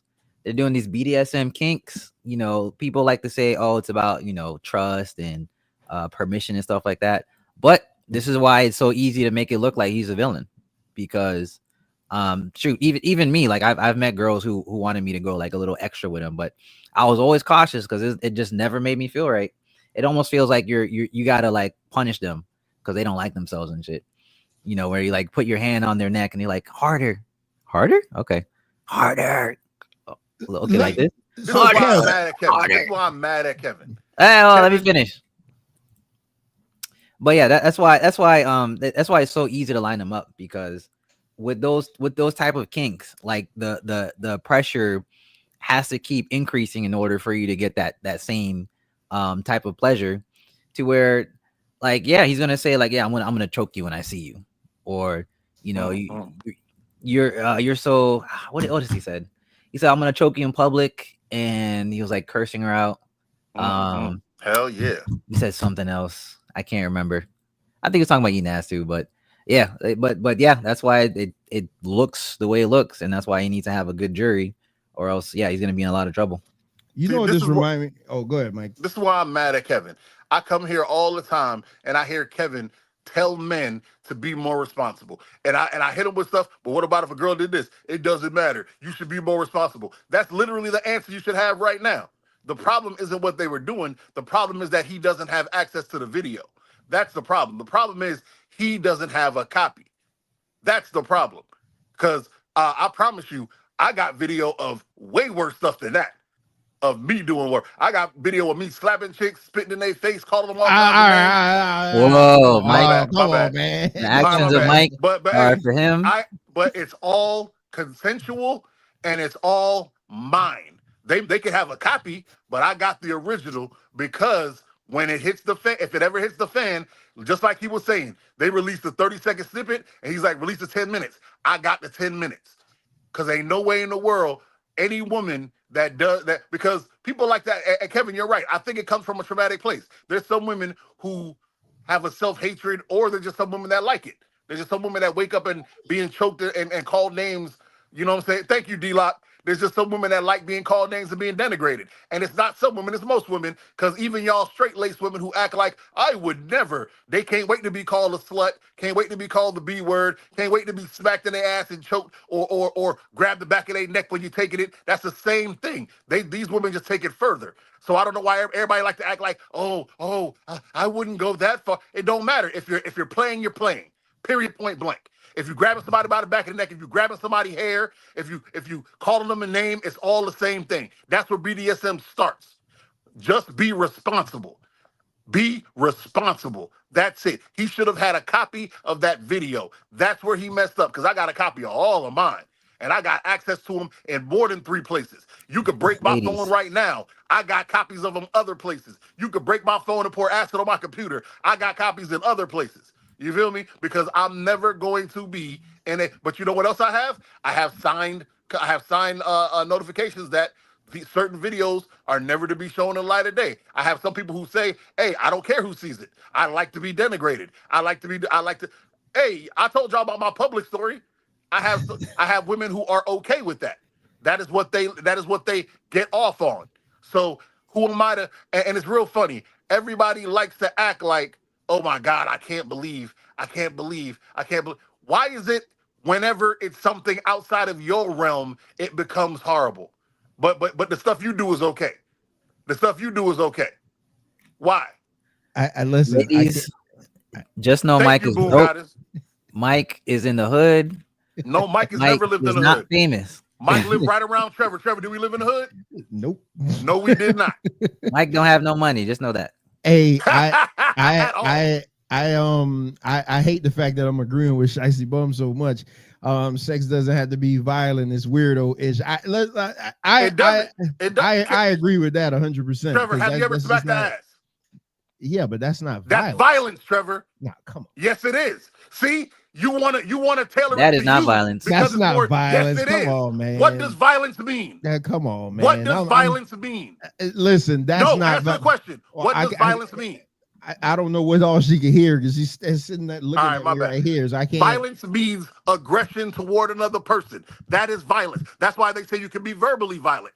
Violence is aggression towards another person. If your violence towards a person is accepted, then it's fine. It doesn't matter what the violence is. You don't get to decide. They're adults. They're adults. You don't get to decide what somebody else accepts. Who y'all think y'all are? Violence is the intention to hurt or damage. That's a pat on the butt. That's a good job. No, sir. That's a What sign if of affection. what if she has hemophilia and you got a ring on, now you cut her butt and she's dying? See, I can make up hella reasons. Man, Well, that's your fault. But either way, a pat on the butt is a pat on the butt. And I don't know what you're talking about. No, sir, I didn't say. Stop trying to see. You trying to use words. I didn't say pat. I said smack. This is where this is where I had to drive it right back to where we started from, because now y'all going. Y'all acting like the sexual aggression that you like is okay. That's crazy. But go ahead. I just said it's not for me. No, but you're saying, oh, I agree with. Well, by saying I agree with the chinky-eyed fat girl, by saying that, you're trying to push what she's saying. No, you added that. By saying you agree with her, you're saying, yes, it is. By saying you agree with the obese chinky-eyed, you're saying that what she's saying, it holds water. It doesn't. It does not. The only thing that holds water is her when she's on her period. That's it. To me, I agree. Hey, what I always say, hot and cold water come out of the same faucet. To me, I agree with her when it comes to this, because it's just not my bag. It's never been my bag. I think is it legal? It's just not my bag. In some case, well, obviously she's saying it's not. If she's not a judge, just like the people are saying, oh, he's a rapist. He's not, because grape is a final decision. Grape is what a judge says. Just like when people go, oh, he's a murderer. No, he's not. Murder is a crime that has to be proven. He's a killer, but he's not. That's why I tell y'all words have meaning. Words have meaning. She can say all day that, oh my gosh, it's illegal. It is not. It is not. Period, point, and blank. Semantics. Hey, semantics run the world, sir. You can act like, she only said, if somebody says, hey, kill yourself, and then somebody else says, I'm gonna kill you, they're saying basically the same words, but the semantics, one is can be charged and one cannot be. Semantics. Grow up. What's wrong with y'all? All right, let me read this. Yeah, see now, hell no, because Ricardo come up here, he gonna just make it go even further down the street. That's my twin. MIR number 4. Let's focus. Yeah, let's get to the Yahoo. Yeah, Mike. That's what I'm saying. Mike needs somebody to keep him in line, because Mike took this thing. We trying to go to 95 to get to South Florida. You trying to defend Ian ass? Like, let's focus. Mike the shot past, and now you want to go to Key West. See, that's what abusers do. They start something and then they blame the victim. Oh God, now we abusive. Y'all are abusive. Y'all started it talking about people. Then I defend the people. Now I'm the aggressor. See, it's not illegal. See, it's not illegal. Exactly. All right, Shicey saying white women are about a bag. She's right about. Hey, let me get that off. She's right about that. That's why the great Patrice O'Neal said, white women and black women, the only difference is where the aggression comes from. Black women, you get it off, you get it early. When you try to holler, who the hell you think you are? Don't be coming at me. White women are really pleasant on the intro, but they get demonic and evil on the back end. And that's what he's learning. We all know what happened. We all know he cut off the money faucet. We know he cut the bread off. And this is what she's doing. Y'all can't tell me you don't see the mirrors between this and the Vince McMahon thing. Can't tell me. I was going to bring that up next. Oh, my bad. Hey, you do it to me all the time. You be cutting my food, acting like I need somebody to cut my steak. I don't need no help. I can use my support. Because as I'm reading this, I'm just like Vince McMahon and Janelle Grant all over. Yep. Now Vince McMahon is just a piece of crap in general, but I never said, like, I wasn't on her side as far as what they were saying about him, because she was allowing all of that. She could have left at any given time. Facts. and it wasn't and so for everybody to be like, oh, it was emotional abuse and this and that, it didn't become emotional abuse until he missed the payment. Exactly. Everything was good until he missed the payment. And that's why I'm on her side. That's why I'm saying I'm not going to vilify Shannon here. So let's go to Yahoo Sports. Shannon Sharpe's lawyer releases X-rated tweets, name of accuser, and $50 million grape lawsuit. So alleged text messages between Shannon Sharpe and the woman accusing him of grape revealed X-rated what the hell? X-rated messages. Oh, they spell that wrong. Messages she sent the NFL legend leading up to her bombshell $50 million lawsuit. The sexually explicit messages blasted out by Sharpe's legal team included the accuser allegedly telling the former Bronco, 56 years old, she wants him to put a dog collar around my neck and tie me, because here go all the abuse now. This everything that y'all saying abusive. This That's is what not abusive. But listen, no, that's what they're saying is abusive. This is her telling him to do these things. Exactly. Put a dog collar around my neck, tie me up, and do bad things to me. As the ESPN personality's defense lawyer named the plaintiff, who's only identified as Jane Doe in legal papers, the trove of purported messages clearly indicate the nature of their relationship was consensual and sexual in nature, and in many cases initiated by her with specific graphic requests. Sharpe's attorney, Lanny J. Davis, said in a statement, the civil legal action was filed in Nevada. Claims that the Hall of Famer committed essay against the accuser at the end of 2024 and the start of 25 during a rocky consensual relationship. Okay, so Sharpe allegedly threatened to off her, manipulated and controlled her repeatedly, threatening to brutally choke her and violently slap her, according to legal papers. But what I just read earlier says put a dog collar around my neck and do bad things to me. So which one is it? Which one is it? But Sharpe categorically denies the allegations and is ready for a legal fight, Davis says, pointing to the alleged text as proof his client did nothing wrong. Davis says Sharpe and the accuser had consensual sex January 2nd, 2025, the day after she allegedly, the day after she allegedly asked for a $25,000 check in a message. There you go. I know you missed. Here we go. I know you missed this big juicy ass. $25K for each cheek, she allegedly wrote, according to the 44-page text message in Sharpe Legal's team release. Before that message, Sharpe wished her a happy birthday, a happy new year, and said he sent her 50 grand. She could said if he sent her if she sent him 50 grand, she could come over to the house. Another alleged message. This guy, whoever wrote this, didn't proofread this. Jane Doe's lawyer hit back at the released text messages, claiming all the purported messages took place before the alleged assault. So when was the assault? So all that other stuff was good, and then one day you just didn't like it. Like, that's what I'm saying, man. This is a shakedown. Hey, one day she didn't like it, but then she came back for more. Yeah. Yeah. Until January. Yeah. Other adult-only text messages released by Sharpe's team included when Jane Doe allegedly texted Sharpe a photo of a woman tied up in a compromising position and wrote on March 5th, 2023, "Tie me up like this and F me," with Sharpe replying, "If I knew how to, I would." She then more than a year. She then allegedly wrote back, "It's okay. I have handcuffs. We can stick to those for now." Come on, man. Like, what are we doing here? The two allegedly exchanged kinky messages again on January 31st, 2024, when the accuser allegedly wrote, "That just got my pee wet.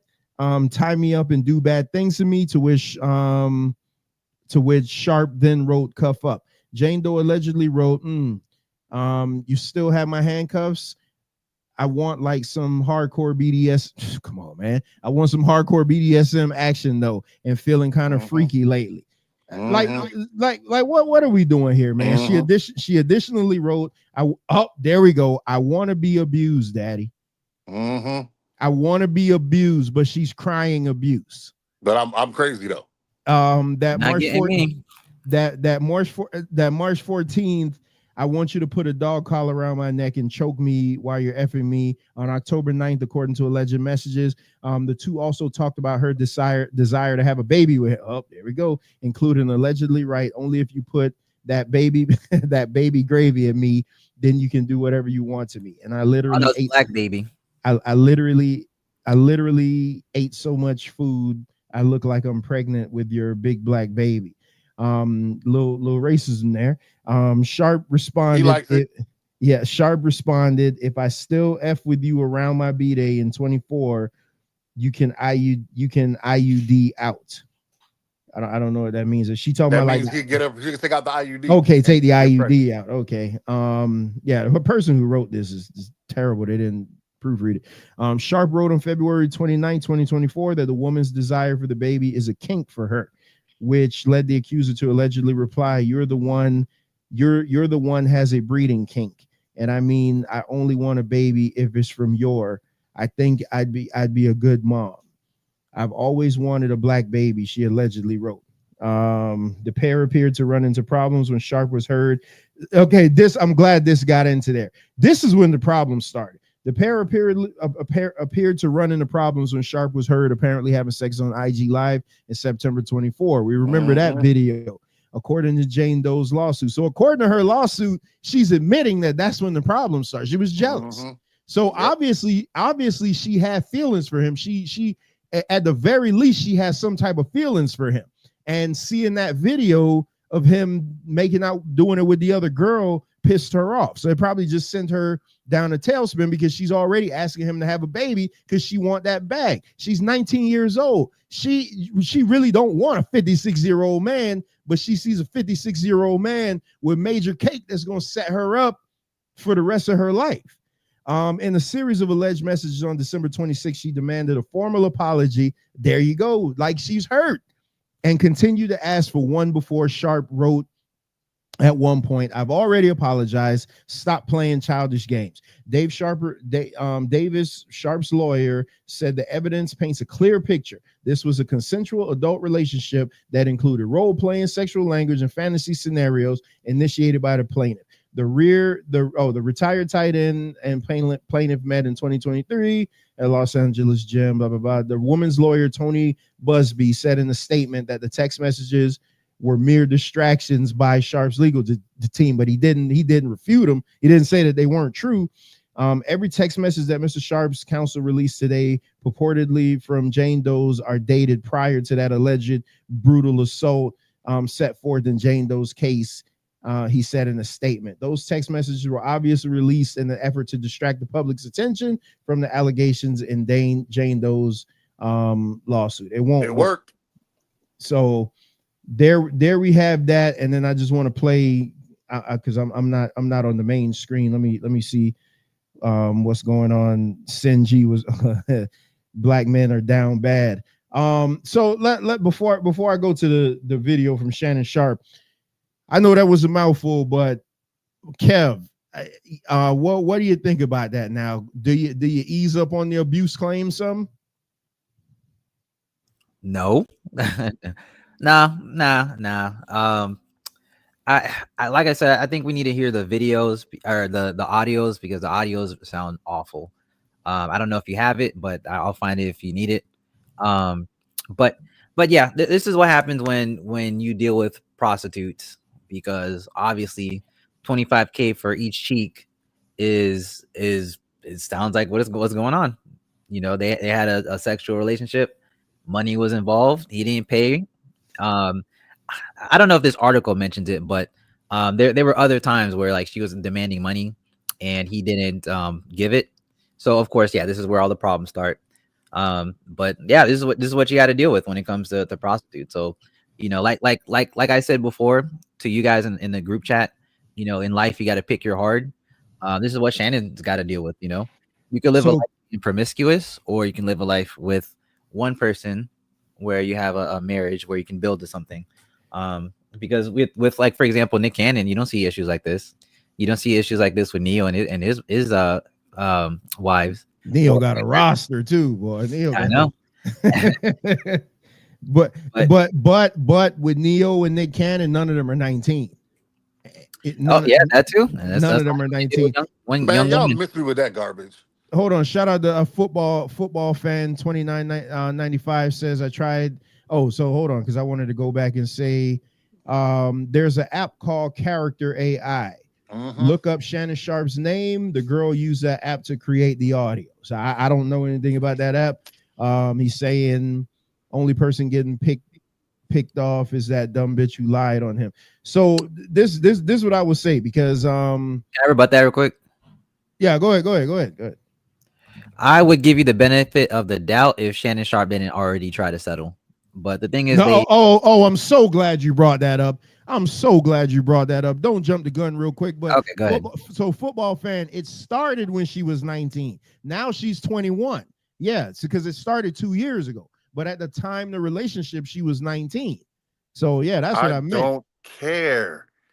Legal is legal. We just had an older black woman. We just had an older black woman come out and say she don't mess with black men her age. She only mess with young black men because the black men her age are, what she said, toxic. So she mess with you. If nobody cared about that, then I don't care about age. We watched an old white man smash 19-year-olds his entire life and have a mansion where 19-year-olds would come through and smash his old ass. And nobody gave a damn. They let that man be a billionaire, live his mansion life until he croaked. And nobody said anything about him. I don't hear nobody saying nothing. I don't want to hear it. I don't care how old she is. If you're legal, then the conversation is done. There's no such thing as adult grooming. I don't want to hear it. Do you know there's such thing as 19-year-old hoes? You know there's such thing as 18-year-old prostitutes? Yeah, these are adult people who make adult decisions to become sex workers and then complain about it. I don't want to hear it. You're allowed to be a sex worker. Cool. You don't get to come back and go, I can't believe he tried to have sex with me. That's what your job is. Wait a minute. Why are we saying that she's a prostitute anyway? To begin I'm saying if you're a 19-year-old and you're running after a 50-something-year-old, it's about the money, sir. I don't care what gender you are. I don't care what race you are. I said it. If you guys can call a man going after a young girl a age fetish or whatever, I can say the opposite is an age fetish too. She got daddy issues and she run after an old man and she run after money. Same thing. There's no such thing as adult grooming. She made an adult decision. I don't want to hear it. So I did start at the beginning saying that even though I say it's disgusting, a 19-year-old and a 56-year-old, that is still legal. So I know I did start that out. I wasn't talking to you. I'm talking to the chat. Yeah, but football fan isn't making that comment. Football fan is just saying that he's saying basically that she just grimy. You're probably one of the girls who lie, huh? Oh, he talking to Shicey Bum. Everybody come in and go after Shicey Bum. So this is what I say. This is what I say, because I be thinking about all this stuff, and yeah, you try not to make it personal, but just me personally, you can't. 56-19. That's disgusting to me, and I'll leave it at that. But that's fine. Is it legal? Yes, it's absolutely legal. That's all that matters to me. In some states, you can marry the 13, 14-year-olds. Exactly. And guess what? If we want to stop it, as the American people, we need to force our legislation to stop it. Is anyone doing that? Then I don't want to hear outrage when it happens. But just because it's legal doesn't make it right. You didn't hear what I just said. I said if we've decided that it's wrong, as a people, we can force our constituency our legislation. We can force our senators and our congresspeople to make it illegal. Is there a groundswell for it? No. You know why? Because it's linked with religion. So no one's going to step up. So if we're not going to step up and do it, Mike, you couldn't stop it.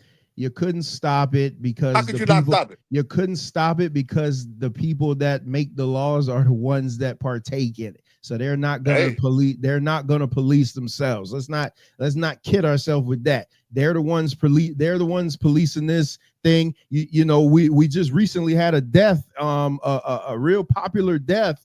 In the world. The Pope died the other day. I mean, I don't want to step on anybody's toes, but man, do you guys see what comes out of there? Like, of course, y'all see the stuff that comes out of there, but they have so much power that the stuff that us regular people would be like, oh man, this ain't right. I never turn a blind eye. I know growing up a lot of times, I used to listen to this guy on YouTube, and he would always talk about like his mother was only like 13 years old and his dad was like 40 at the time, but he's 60 now. So it's like back then that was legal, but it to me, it don't make it right though. It don't make it right. Like I'm not saying it's right. I'm saying It doesn't matter how powerful the government is or how powerful these government entities are. If we as a people came to get all right, look at Target. You see the $10 decrease in Target stock because black people decided to boycott them, and now they're calling begging Al Sharpton to have a meeting. That's power. If we as a people decided, hey, we're tired of our babies being touched by these adults.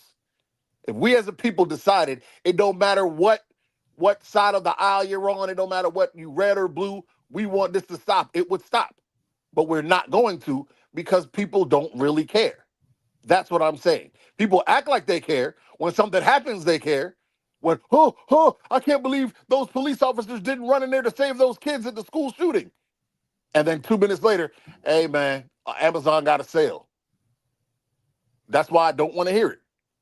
It's funny. It's funny on the Target thing that, you know, it's funny that black people fight so hard and swing so hard for something that didn't really affect them too much. That's crazy. That's crazy work. But you know what? It shows that we can come together for something. Is it the right thing? Probably not. Is it the thing we should have went for? Probably not. But it shows that we can. And if Target, a multi-billion-dollar company, has to acquiesce, then others could. Because I think we should have went after Walmart. That's what I personally believe. I think we should have killed Walmart because Walmart's a horrible piece of trash. I think we should have went after Tubi. Sorry, I know you love Tubi. But that's how I personally feel.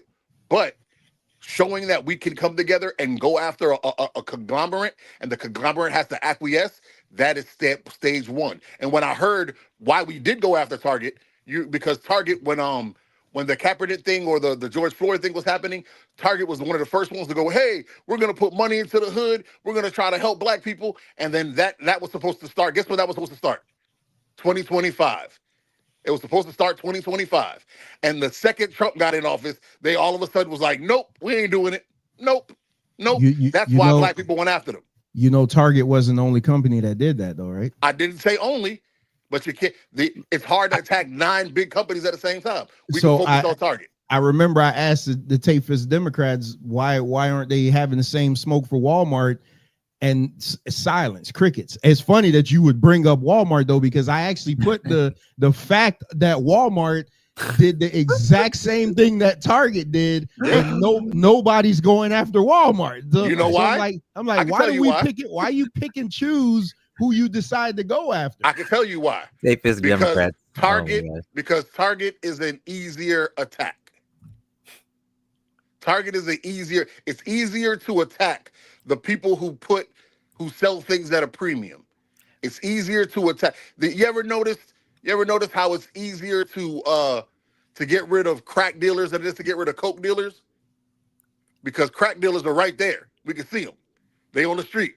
They right there. Dealers, they in that high class stuff. Coke dealers in the high, exactly. They in the cut. They don't on the street. You gotta text the nigga that knows a dude to get to the coke dealer. The crack dealer. I have a question though. He right there on the block. Hey, get him. The nigga in the red shirt. About 8 of them on the block too. Exactly. Everybody's trying to fight for one corner. Exactly. That's my point. So it's easier to attack Target because Target is out front and center and they sell things at a premium. So when things are being sold at a premium, it's easier to say, boom, this place, they're selling eggs for $8 a dozen, but Walmart selling for $3 a dozen. It's harder to say no to that because poor people ain't gonna say no to lower prices. So it's easier to go after the premium than it is to go after the one that everybody's, because let's be clear, Walmart got this country by the balls. So, Mike, let me ask you a question because Kev want to jump in real quick. Who does the DEI pullback affect the most? White women. Exactly. I can give you the list. White women, Asian people, transgenders. No, white women, Latinos, Asians, transgenders, Muslims. I think black people were 7th on the list. Exactly. Yeah, but see, that goes to my original point. White supremacy. How did they convince people that DEI meant black? Easy. They kept saying he's the DEI hire, and they kept saying it linked to black people. So all the white supremacists were like, oh, it's linked to black people? We can't let niggas get jobs. Get them. And that's what happened. I like football fan 29.95. Oh yeah, I'm reading the Hey, beat. like This is the first time I see Shiesty Bum on the ropes. Hey, what you have to say, Kev? Oh no, I was wondering about his Target point. Because doesn't Target have like a lot of black entrepreneur products? Actually, I'm glad you said that. What they've been doing is going back. What they did, and this is going to be real grimy, Kev. So look it up. Don't believe me. Just like I tell everybody, I'm just a chubby dude that has information. Go look it up yourself. What Target was doing in those contracts with black entrepreneurs is trying to get them to sell it to them so they can take it over, remarket it as a Target brand, and get rid of the black. That's what they were doing. Look up H&M. That's what they did to H&M. They did like 3 or 4 other black entrepreneurs. So Target is not holier than thou. Target is not, oh, we're down for blacks. Target is down for what every single conglomerate is, down for the bottom line. All they care about is money. When it was time to cheer for the Negroes that, hey, racism is bad, they jumped on the bandwagon. When they saw the flag turn and the wind went the other direction, they jumped on MAGA. Hey, we sick of these DEIs. And here's the sick part, they knew DEI wasn't black people because they're the ones who do the hiring. They knew DEI was white women. They knew DEI was Asians. They knew DEI was Latinos. But they stood there and smiled and acted like it was Negroes because Trump was in office and they wanted to be on the side with business. They wanted to be on the side with the legislation. So whenever it comes through for their little tax breaks and all that, they would be on team MAGA. That's what it is. They move wherever they can move to get more money is all they really care about. That's why I don't listen when people go, oh yeah, Kaepernick week. I don't want to hear it. I know you're lying. I don't believe nothing you're saying because white supremacy exists. Continue, sir. So it's funny, just for all the newcomers, especially y'all watching over on Twitter, that you see we all over the place. That's what you come to expect over here. I want to play this video of Shannon Sharpe's response to what's going on. Let me get this one up. Pause. I'm sick. Where your woman at? Poor thing. Tampa. Oh. Make some tea, brother. Hey, I think she's sick too, matter of fact. She's not feeling good either. I'm sure you guys had a bunch of junk food. Actually, yeah, we went to Red Robin and I had a onion ring mountain. That's probably started it. I know Kevin's right now like disgusting. That sounds fire. It was fire, bro. That sounds fire. It was so good. I even took it home and heated it up in the microwave and it was still fire, still crispy. All right, let's get the old Shannon here. To my family, friends, supporters, and colleagues, I want to speak to you directly and from the heart. This is a shakedown. I'm going to be open, transparent, and defend myself because this isn't right. This is all being orchestrated by Tony Busby, who has targeted Jay-Z. Tony Busby targets black men, and I believe he's going to release a 30-second clip of a sex tape that tries to make me look guilty and play into every stereotype you could possibly imagine. That video should actually be 10 minutes or so. Hey, Tony, instead of releasing your edit, put the whole video out. I don't have it, or I would myself. You know what happened, and you're trying to manipulate the media. The encounter in question took place during the day at her invitation, and now that appears to be a deliberate setup, coordinated by Gabby, also known as Carly on OnlyFans. Gabby and Tony Busby want $50 million. What they're getting is sued for defamation and trying to take me down. My career is all about real talk and honesty. I know my family and fans know exactly what this is about. And I'm going to be out there telling you whatever I need to say, just like I always do. I love all you guys. Thanks. Don't fall for a football fan. That's not her. Don't fall for it. All right. She's a fat Samoan. What happened? Kev keep falling off. All right. So Shannon's response, I see somebody in the chat saying his hands folded and all, talking about his scripted. Well, you can't do nothing. It sucks being in the public eye because it doesn't matter what, because they'll look at you and they'll be like, see, he blinked too much. He blinked 10 times instead of 6. And he's got to be guilty. I just heard a woman say the other day, if a man is driving with another man and he's in the passenger seat and he falls asleep, he's suspect. Oh, he kind of is. What is and this or he feel like his homeboy going to get him there safe. a football fan. That's not her in the picture. That ain't her. I know who she is. That's not her in the picture. That ain't her. She's a gargantuan half Asian. So all right. So Kev, we heard from Shannon. One thing I did want to mention. So because Kev brought up, if he wasn't guilty, then why want to settle? You know why he want to settle? I heard the greatest breakdown of this today from David Sampson. He was on Levitar's show, and he was talking about this. Just because you settle is not an admission of guilt. It's like, hey, I got a lot of stuff going on, and if I fight this, like his law team probably told him, like, hey, if you fight this, they want 50 million. If you fight this, I'm getting 8 million off the top no matter what. Then if they find you, guilty of anything, then you're going to have to deal with that. They say you might as well just take it off right now and offer this to just make it go away. When Puffy, Diddy, whatever he called himself, and the Cassie thing, he paid her off. He wasn't admitting that he was guilty. He did it because he didn't want to have to deal with it. And sometimes you just pay to make them go away. No different from Vince McMahon. Vince McMahon offered her all this money after the fact. All Vince McMahon had to do was make that $3 million payment, and this still would have been going on. So just because he offered $10 million, he's literally, what do I always say? You pay hookers to make them go home. You pay them to do what they got to do, and then they just go home. And that's kind of what it is in this case. He doesn't want to deal with it. So that 10 million that they're offering will probably go down to maybe like 5 to 8. I don't think there's going to be anything here. I think it's a shakedown because he's shopping that podcast for $100 million, and he has multiple offers. I know Mike want to get to that because I definitely think that money ain't going down for nothing. Now it's going to be hotter than ever. But Kev, what do you think about his response?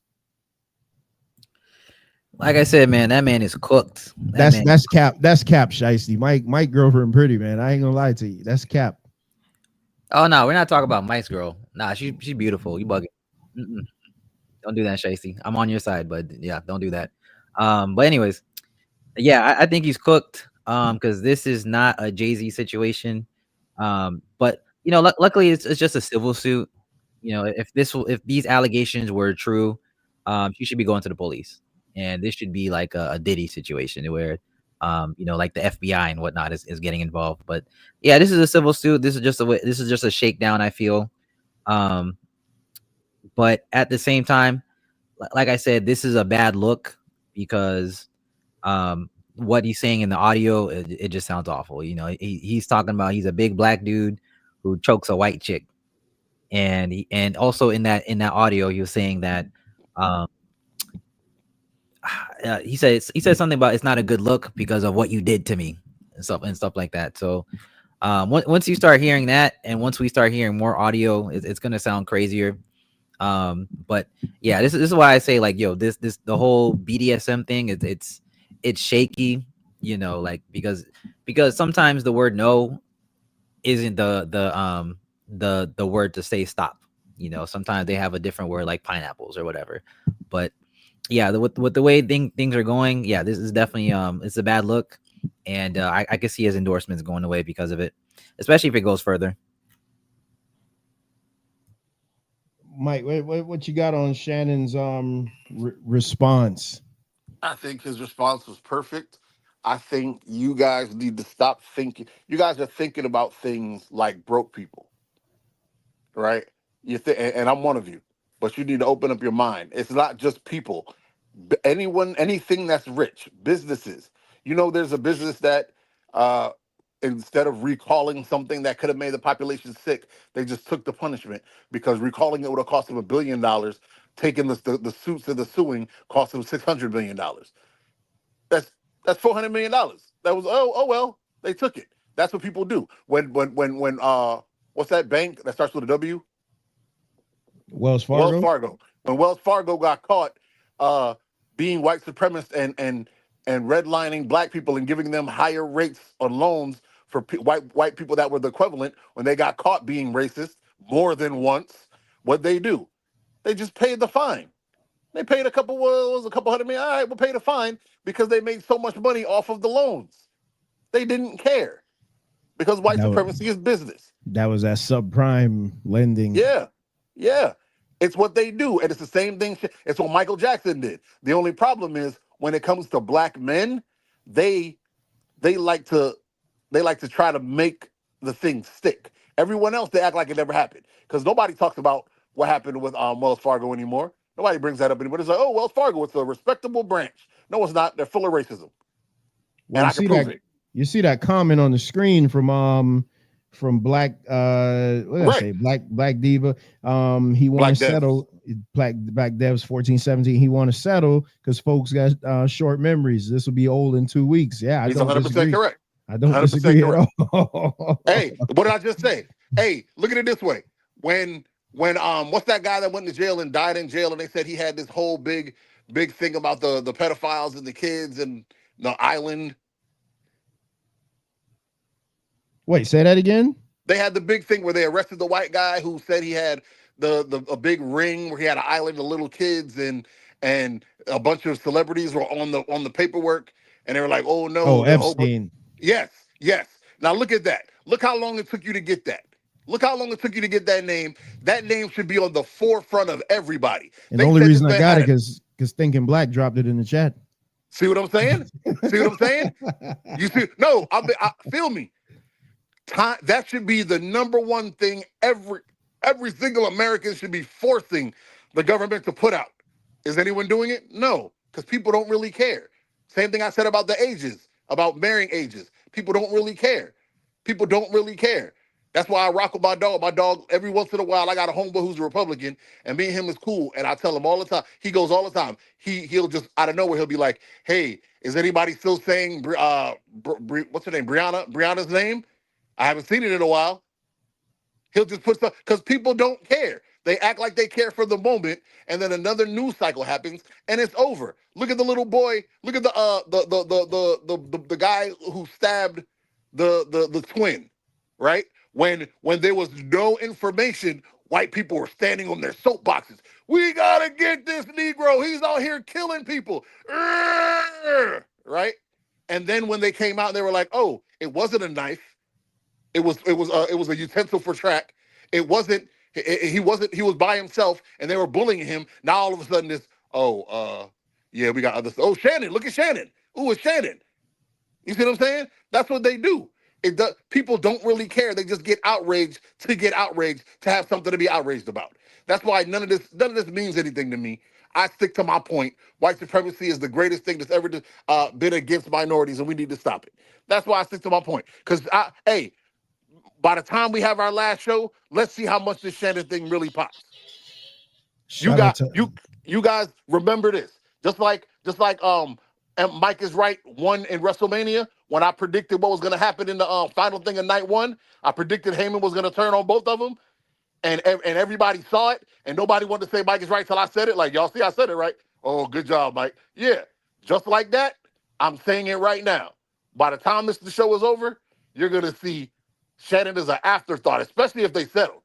If he gives her a little knot and she walks a little happy tail out, if she's not in this day and age, if you're going to not go after criminal charges, I don't believe you.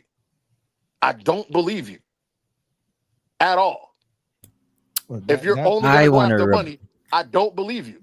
You're a liar to me. Shout out to Maria G and Hassan Tahir in the building. So just one thing. Yeah, I want to rebut that. One thing to your WrestleMania night 1 point. There's video evidence. That's why I like to record this stuff of me saying the same thing. And I never heard you. Just look on my YouTube shorts. You have me and my daughter saying the exact. We said what exactly was going to happen on the YouTube shorts. Hey, I could take a picture and show you. I literally said, "Are we all in agreement?" And matter of fact, my twin is in there. He can tell you that. I said, "Are we in agreement?" I think Heyman is going to turn on both of them and join up with Seth freaking Rollins. I said exactly that. Did you say exactly that? I said he was going to turn on. I said Heyman was going to turn on them. I didn't. Well, no, yeah, I said he was going to join Seth Rollins, but I also went one step further and said that Seth Rollins was going to cost Cody the title, which kind of would have been better if that's what would have happened. I do have this audio too, so let Hey, I got a picture. We can battle later. I'll send it to you. Cool. I did want to rebut what Mike said though. Go ahead, bro. Oh, And okay. yes, Mike is one attractive woman. Thank you. I'm sexy. Shout out to the captain in the building. Hey, Cap, we dropped the link to your show from last night, man. Awesome show. I wish you would have been in the chat earlier because I wanted to talk to you about that dietary breakdown y'all had with young Master Kev on the panel, but you weren't in here earlier because I damn sure wanted to break it down. I thought it was so beautiful. The way y'all were talking about like the bread and the seed and the bison and all that stuff, man. So y'all make sure and check out Captain Azariah's channel, man. They did a tremendous breakdown last night, just on a whole bunch of stuff, but that's what really caught my ear. So go ahead, Kev. Now, the only thing I wanted to say is the most difficult thing about settling or just being accused in general is the brand. So the fact that ESPN is bought by Disney and owned by Disney, that's going to be something that's going to make them look at the situation even differently. I mean, we did see what happened to who's that one dude that played Kang in Avengers? Mike's boy. What's his name? Jonathan Major, right? Yeah, Jonathan Major. Yeah. And that was just an accusation. Like, hey, what is Marvel trying to do to him, Kev? Yeah, they're hiring him back. Begging to get him back, right? Begging to get him back. Which is why, Mike, I said, well, we'll get into it after Kev, but that's why I say I don't think this is going to hurt that. I think that 100 million about to go up, but go ahead, Kev. No, that was it. No, because Disney, you talk about who cares. Disney, okay, Disney's out of it because Disney's they're too family friendly. Well, that's what they say. They're too family friendly and stuff like that. So they're not going to want to touch them with a 10-foot pole, but that doesn't mean you won't have a Fox throwing the bag at them. You won't have satellite radios throwing the bag at him. And not for nothing, he could probably make more money if he now goes independently. Just because his name value right now is so, man, is hotter than it's ever been. It ain't gonna get no hotter than this. That 100 million, I feel like that's gonna turn into like 120. Let me make another without prediction. even blinking. I want to make another prediction. If Disney, because I get what Kevin's trying to say. All I'm saying, Kevin, is that the days of Disney acquiescing and just folding are over. They used to just be like, "Oh my God, it's terrible. You got to go." But Kane showed you, or Jonathan Majors showed you that not even him. It was what's the pretty white boy that white girls love and black girls love too? Not Brad Pitt, the other one. Timberlake? No, the pretty actor. Pretty actor. I don't know. And his ex-wife doodle on his bed. Oh, Pirates of the Caribbean. Oh, yeah. Johnny Depp. Johnny Depp is what turned everything around because crazy. Disney lost so much money when they stood up too quickly. Think about it. They lost all that Pirates of the Caribbean money when they stood up too quickly to doodle on him and to fire him, and then it turned out, oh my gosh, like MIR number 5, one of his favorite sayings, women can be dirt bags too. When they realized, oh my gosh, this chick is a piece of trash. He's got all these receipts. Then they were like, hey, Johnny, can we talk? And Johnny was like, you can talk to this ass because I ain't got nothing to say to you. That's why they didn't want. That's why they're not as cut as they used to be. They're not as done. We're out of here. Or they're not like they used to be. They're a lot more. They're a lot more genteel, and they come in a little sensitive. Like, okay, we're gonna let this go and see what happens. We're gonna let this go and see what occurs because you never know. Because women lie. They lie. And honestly, my hot take is this: I think if they do let him go, don't be surprised if him and Skip get back together and make a big dog money play for another network. He's bigger than Skip right now. Can tell you can say what you want. Nobody is. You know what Skip Bayless just did, and you probably don't even know it. Skip Bayless just created a show where he sits down. He's surrounded by sports fans. They say a take, and then sports fans walk up they race to the chair, and then they try to battle him about the sports take. And when I tell you that thing did numbers, numbers. Skip Bayless is a name. Regardless of whether he has the power he used to have, he is a name. His little channel is doing numbers. And if Shannon leaves and they force him to get off of ESPN and he gets back with Skip and they have the Bury the Hatchet campaign or whatever the hell, I promise you, numbers. The first thing he's gonna do is interview Skip Bayless on Club Shay Shay, and the numbers are gonna go insane. I'm telling you, money is what white people love. As much as they look at Stephen A. Smith and go, oh, sass, yay. Skip Bayless is a different animal. They love Skip Bayless, but you'll see. Yeah, I didn't even know nothing about the show that you just mentioned. Exactly, and it's doing numbers. I'll send it to you. I'll look it up and send it to you. Let me see. Shicey says, what network's gonna hire Skip? I'm telling you, gonna hire Shannon. Look at Pat McAfee. You don't think Pat McAfee is like toxic right now? Like, not toxic. I mean, he obviously don't have this hanging over him, but Pat McAfee literally does whatever he wants to do. He had Paul Heyman on the show the other day, basically shooting on Shannon, basically shooting on what's the other guy? You do not tell that guy. Oh my God, what's the black guy that's Stephen A. Smith? Bro, Disney has Mike right with that. Disney has relaxed a lot. They aren't as uptight as what they used to be. And I think if he pays the hush money just for this to go away, they're gonna be throwing a bag at him. I don't think what I'm saying, I don't know whoever's gonna give it to him, but that 100 million number is not going down. If anything is gonna go up, it's gonna go up, because content is king right now. You got networks paying ridiculous amounts of money. They don't even care if your stuff is good. They're just paying ridiculous amounts of money just to fill content. And what better fills content than sports, than sports content? And he does other stuff. Trevor, you just told me what it's gonna be. You ready? Who you think? Shannon and Skip.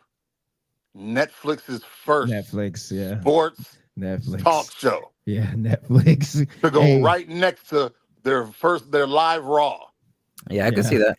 Netflix or Amazon. Amazon might try, because Amazon wants to get into the live stuff too. So they may try to throw. That's what I'm saying. This ain't gonna hurt him, man. Like okay, his character may take a hit. And again, I'm not saying he's guilty or not, because just reading what I read and listening to what I'm listening, it just sounds like a scorned lover, that they were into kinky stuff. He messed with another girl. She got upset. So now she's mad. She wanted an extra payment. He didn't want to send it to her. So now she's pissed off. He's gonna have to pay. I do agree, though. You got to be careful who you bang, because this one gonna cost them. But I don't think. Yeah, see, I don't think he won't win. Right. Okay. Well, that's why we were disagreeing, because I'm leaving it open that he can lose. If he wins, then the 100 million is the sky's the limit. But if he loses, they're going to destroy him like Cosby. Yeah, and Shiesty Bum is right. Yeah. Shiesty Bum, if you can hear me, you're right. I don't want to hear no black man come around trying to he's just after a black man. I don't want to hear that. If you go dibble and dabble, if you go dibble and dabble in the white proclivities, don't try to come back and act like, hey, but nah, I don't want to hear it. Stay over there. Just say what people say. What Raven said, I'm not African American, I'm just American. Okay, Shannon, you ain't just African American. You over there with the lily whites. Go sit over there like Bernie Mac said, with your lily white. Go stay over there. Don't try to come back and be black now, trying to get us to be on your side.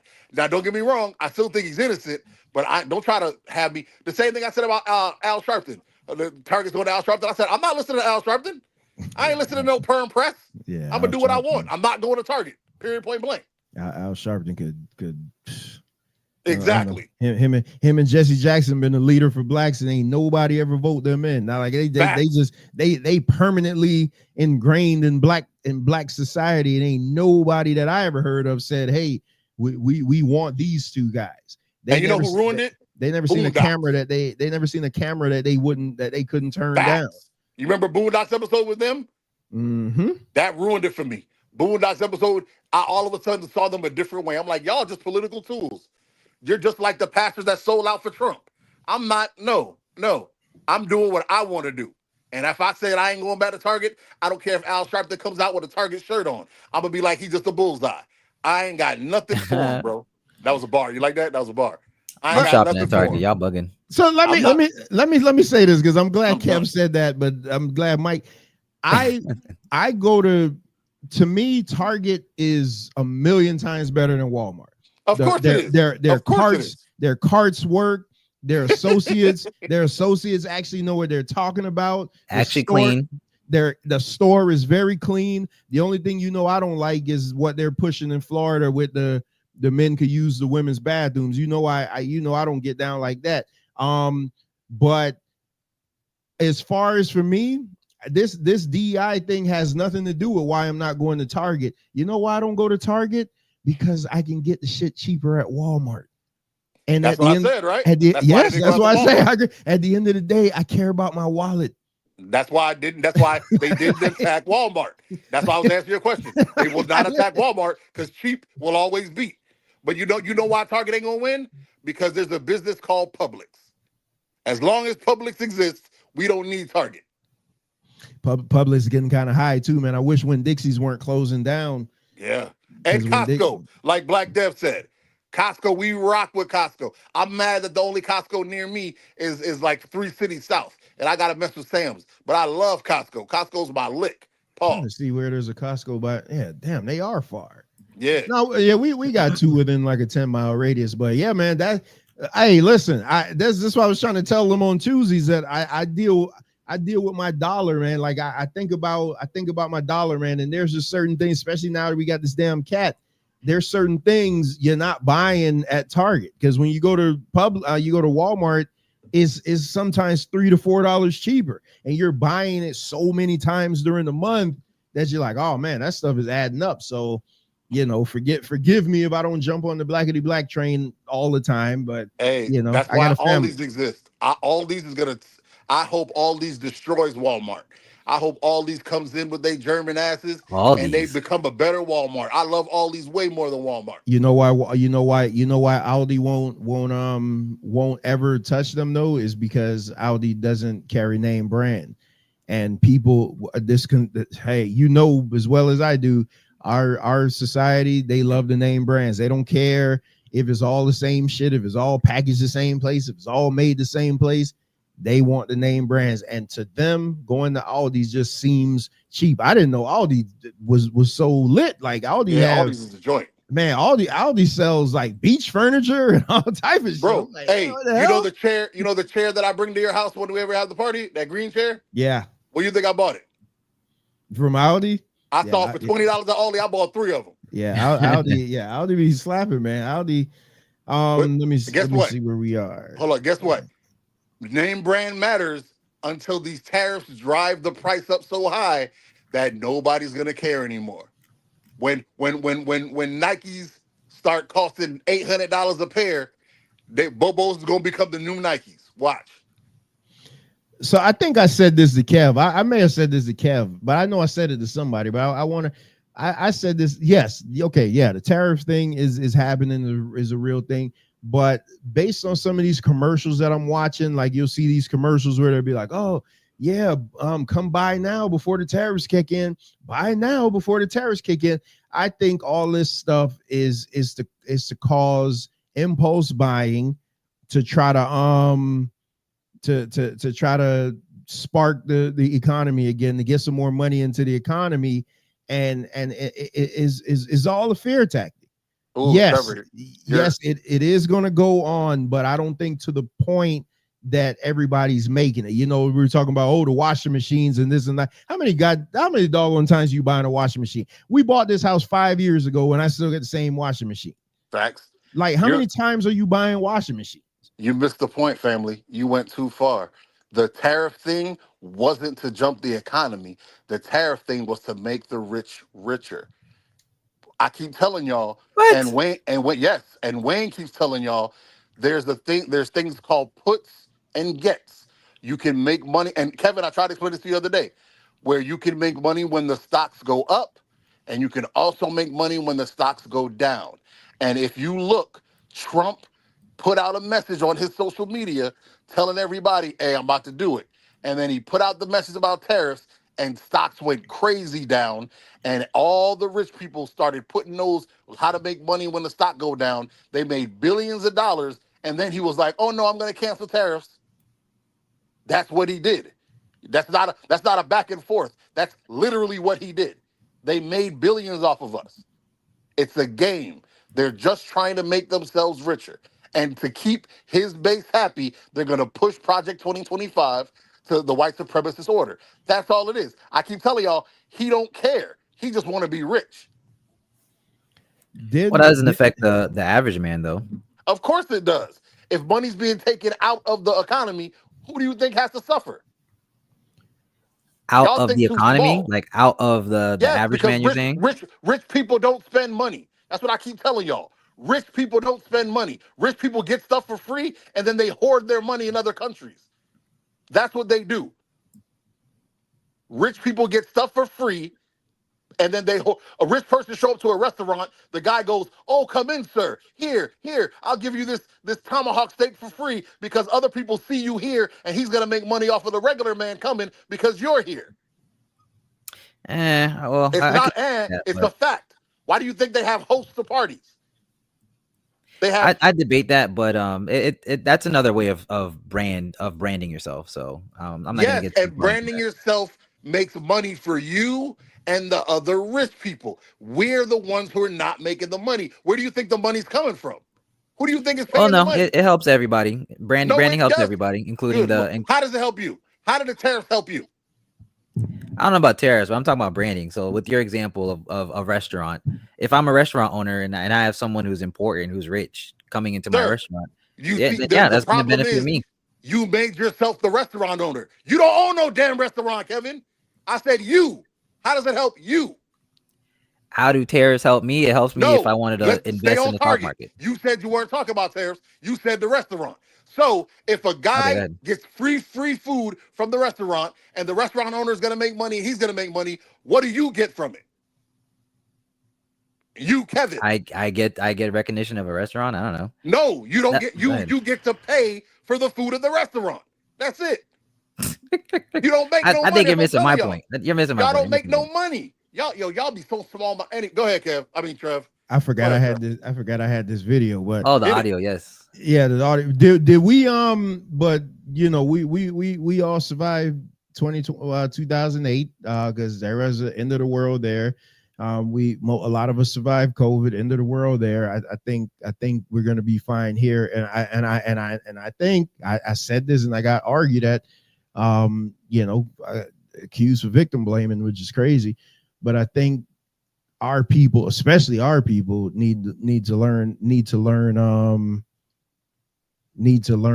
financial responsibility. Agreed. You can't. I agree. You can't keep spending your money. You can't keep spending your money foolishly. Yeah. Again, I gotta say it. The Bible said it. As I see Captain Azariah in the building, the Bible said it. The Bible talks about being a good steward of money. I'm telling you, I'm still waiting for somebody to tell me one thing going on all the planet Earth that I can't get you in the Bible. I'll wait. But the Bible talks. You ready? What? You my peeps, Mo Cheeks. That girl got white cheeks. Lakers at 5. Man, you won't find DEI in the Bible.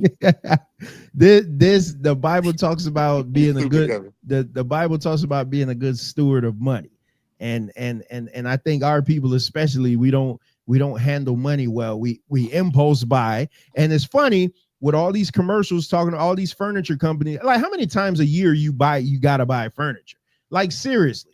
Like, all these furniture companies, they're targeting these commercials to poor people that they know have just gotten their tax returns, and they're like, oh man, you better get in here before the tariffs come up. You better get in here and get that furniture set that you just bought a new one 2 years ago. You better go buy that bigger TV before those tariffs come in. And it's just always a way to keep poor people poor, man, because nobody, while they're too busy in school teaching us about pi and E = MC² and all that other bullshit, that we don't really use in our daily life. They didn't teach it. They didn't teach you how to balance a checkbook. They didn't teach you how to, nothing financial, no financial literacy. They didn't teach you about interest rates. They didn't teach you about nothing, man. I'm telling you, I've been listening to a lot of Dave Ramsey lately, and not just Dave Ramsey, but just other, financial people, man. You got people, I didn't even know this was legal. You got people paying 30% interest on car loans. Yep. Like, how is that even legal? $1,500 a month on car loans. Like, that's crazy. I saw one the other day where they're giving 96-month loans now. It used to be 60 months. 96 months on car loans, and then you get that to these people who don't know nothing about money. They get into these debts. The car loses 30% of value once you drive it off the lot. Then they're upside down in it. They roll all that new negative equity into a newer car that they can't afford, and now they're on a 30-year payment plan for a damn car. Like, bro, that's what I'm saying. That's why I say, like, people like Mike who know money and stuff, like I'd be in my bag just teaching this stuff, man, because our people, Bible says our people perish for the lack of knowledge, and they absolutely perish because they don't know financial literacy. They have no concept of money. Like, it's funny, everybody else can make their money work for them but us, but we lead in Jordans and all that other shit that don't mean anything. Like, it's crazy. Like, it's crazy, bro. I don't know, man. Let me get, because I just be going off too much, man. Let me get in this video.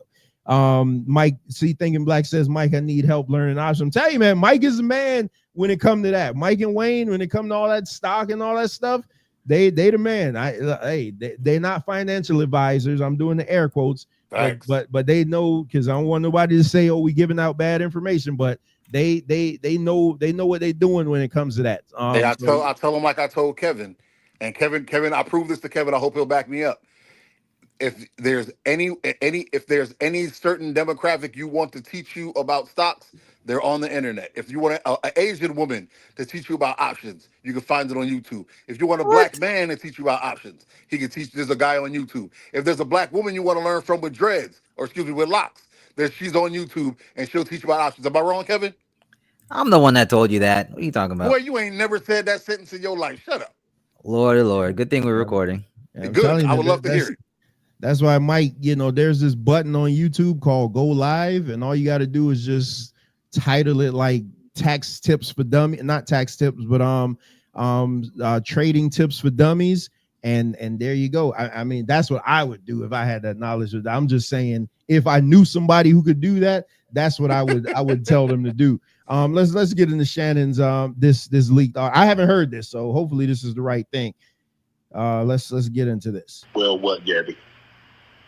Well, you're coming to LA tomorrow? Yes.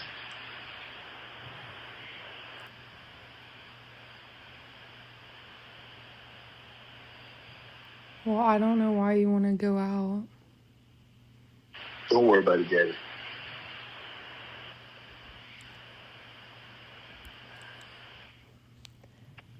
Well, okay. Okay, what? Well, I'm not really interested in getting choked, so I guess we're going. Yeah, I might choke you in public.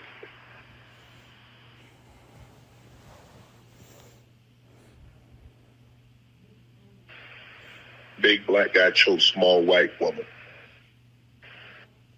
Man, if y'all don't get the hell out of here. I call cap on this. What this nonsense? This is not real. Shannon.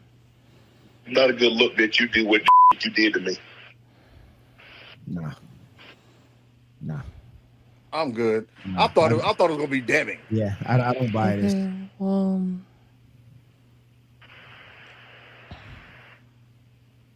what? Man, get the hell out of here. Yeah, I don't buy this. Listen, that sound like role playing. The man's cooked. Now I deal with enough. I deal with enough trolls on YouTube since I've been on here, and what they do, they're very good and have no jobs and stuff, so they have time to take certain scenarios and stitch audio together. That's all that was. Yep. This is bull crap, man. I'm horrible. thinking it was going to be some. Who the hell has a conversation where they take 15-minute pauses between each question or each statement? Who talks like that? Real Nobody. people don't talk like that. Nope. Yeah, that's yeah. And Thing in black, he nothing, but never that's- says, yeah. "What's wrong with you?" Yeah, that's crazy. He Come never on, goes, man. "Are you okay? Why you pausing so long? Are you out of your damn mind?" Bro, there's talking patterns. Kev, is that the audio you were talking about? Like That was the audio. Yep. Kevin, get out of here, Kevin. Yep, Get out of here, Kevin. Yeah, Mhm. nah, he innocent. I hope He's the man don't definitely have. innocent. I hope the man don't have to pay 10 million for this. That's crazy. Hey, I take That's back everything crazy. I said earlier about him maybe not winning. Fuck all that. I thought the audio was damning. Get the hell out of here Oh with that man, nonsense. this is AI. Because who was that football fan 2995 kept saying that it was AI, but I had never heard it. But now listening to it, bro, this is crazy, man. Nobody talks like that. Nobody talk. Even if a kid is in trouble, they answer in more seconds than what that conversation was. Man, if you don't have several seats, Yeah, wasting nah. my Oh, you're time. not trying I to thought set the audio someone was up, gonna so be you crazy. might. Yeah, but Kev, there's leading questions that you can ask a person that'll still flow into a regular conversation where it doesn't sound like that. Man, what she should have done, you know what? I could have put this audio in the Canva and stitched this together closer. Facts. And made it seem like it was a more coherent. They weren't even talking about the same thing. That's not even a joke. He's dead serious. Yeah, and don't let Nene get it. Nene will make it sound like they talking right now. Yeah, that's crazy. That's crazy, man. We Well, literally, that's crazy. Either way, That's you know they're into nonsense. BDSM, and he was talking about choking her in public. So, like I So said, what? I've choked the girl in public. Yes, he was talking about that probably in just a regular conversation, and then she just stitched it together and was like, "Hey, so what are you gonna do to me if I don't go out? Well, I'm gonna punch you. I'm gonna punch you in the back of your neck." That wasn't the same conversation though. Nobody says big black man choking little white I woman. was saying, Man, get the hell out of here. Nobody bro. talk he like says that. those in his text messages. We Right, didn't but I'm get saying we didn't in get a all of them. But conversation, yeah, you don't talk to somebody like that if you're threatening them. That's Say it not again? a threat. you know what that That's a sounds like, flirt. Mike? If you read in a script and somebody's reading all the pauses, like if they're telling you to sigh and somebody's actually reading that, like, oh man, sigh. Like, no, you don't read it. You're supposed to say it. You're supposed to say, I mean, it's yeah, like you're supposed to two do bad it. actors. Yeah. This is two bad actors practicing the script. Get out of here. Nah, That they got to was do better trash. than that. Nah, That was trash. they got to do better than that, man. I'm sorry. I'm sorry. I thought it was going to be something damning. Me too. I haven't heard it. I'm like, man, because I just was looking and I couldn't find it, and I'm like, all right, let me go to TikTok, and I just sent it to myself. Nah. You see what my twin said? That's right. We'd have been like, you know, you want, especially him, because Shiesty Bum is right. He loved that race play. He'd have been like, yeah, you want a big black nigga to grab you in public? He'll say, you want a big black guy to, man, shut up. Black niggas don't talk like that. Get out of here. sounded like he was mad to me. But okay, He didn't even raise his voice.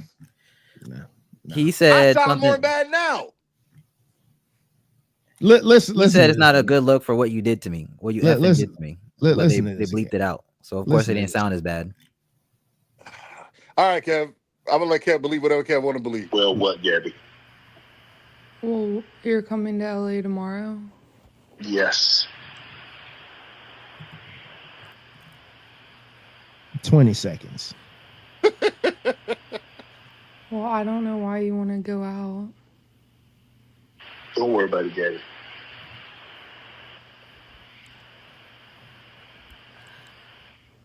So These are hold long on. Hold on. So she said you're coming to LA tomorrow. Well, I don't know why you want to go out. Why didn't we hear the part of him saying he didn't want to go out? Facts. Why didn't we hear the 30 seconds before this? Come on, man. Bro, This whole thing is trash, bro. This shit is crazy. This is. Well, I know we're Okay. she's cutting things off, but either way, they No, just she's know cutting that. things in. Well, I'm not really interested in getting choked, so I guess we're going. Yeah. I might choke you in public. Hey, pause it, Trevor. Pause it. Yeah, that's Hey, that's Kev. crazy. That's crazy. Kev, the man literally chuckled before he said it. That's how angry to you? Sound angry to me. Huh. He said, huh, huh, big black gas. Get out of here, bro. Get out of here. And who? Finish the Let's be audio. clear. Let's be clear. Let's be clear. Us three are intelligent black men. If you're talking to a white woman and out of nowhere she just goes, well, I'm not interested in being choked, so I guess I'll do whatever you want. None of us are going to continue that conversation without addressing that. You ain't lying. That radar about to go off. Boy. Be like, huh? I don't do BDSM. Nah, bro. Nah. Yo, it is amazing to me how much information you have on BDSM when you don't know nothing about it. He do You know a expert lot. on something you know nothing about. Yeah, he do know a lot about it. Bro. He love to say he know a lot. He don't know nothing. He's just saying stuff. Kev just be talking. Let me this cocky works. And I know what I'm doing with it. All right. let me get to the last part. Go ahead. I still think Kevin Shiesty are the same person. we used to think that. Oh. Big black guy chose small white woman.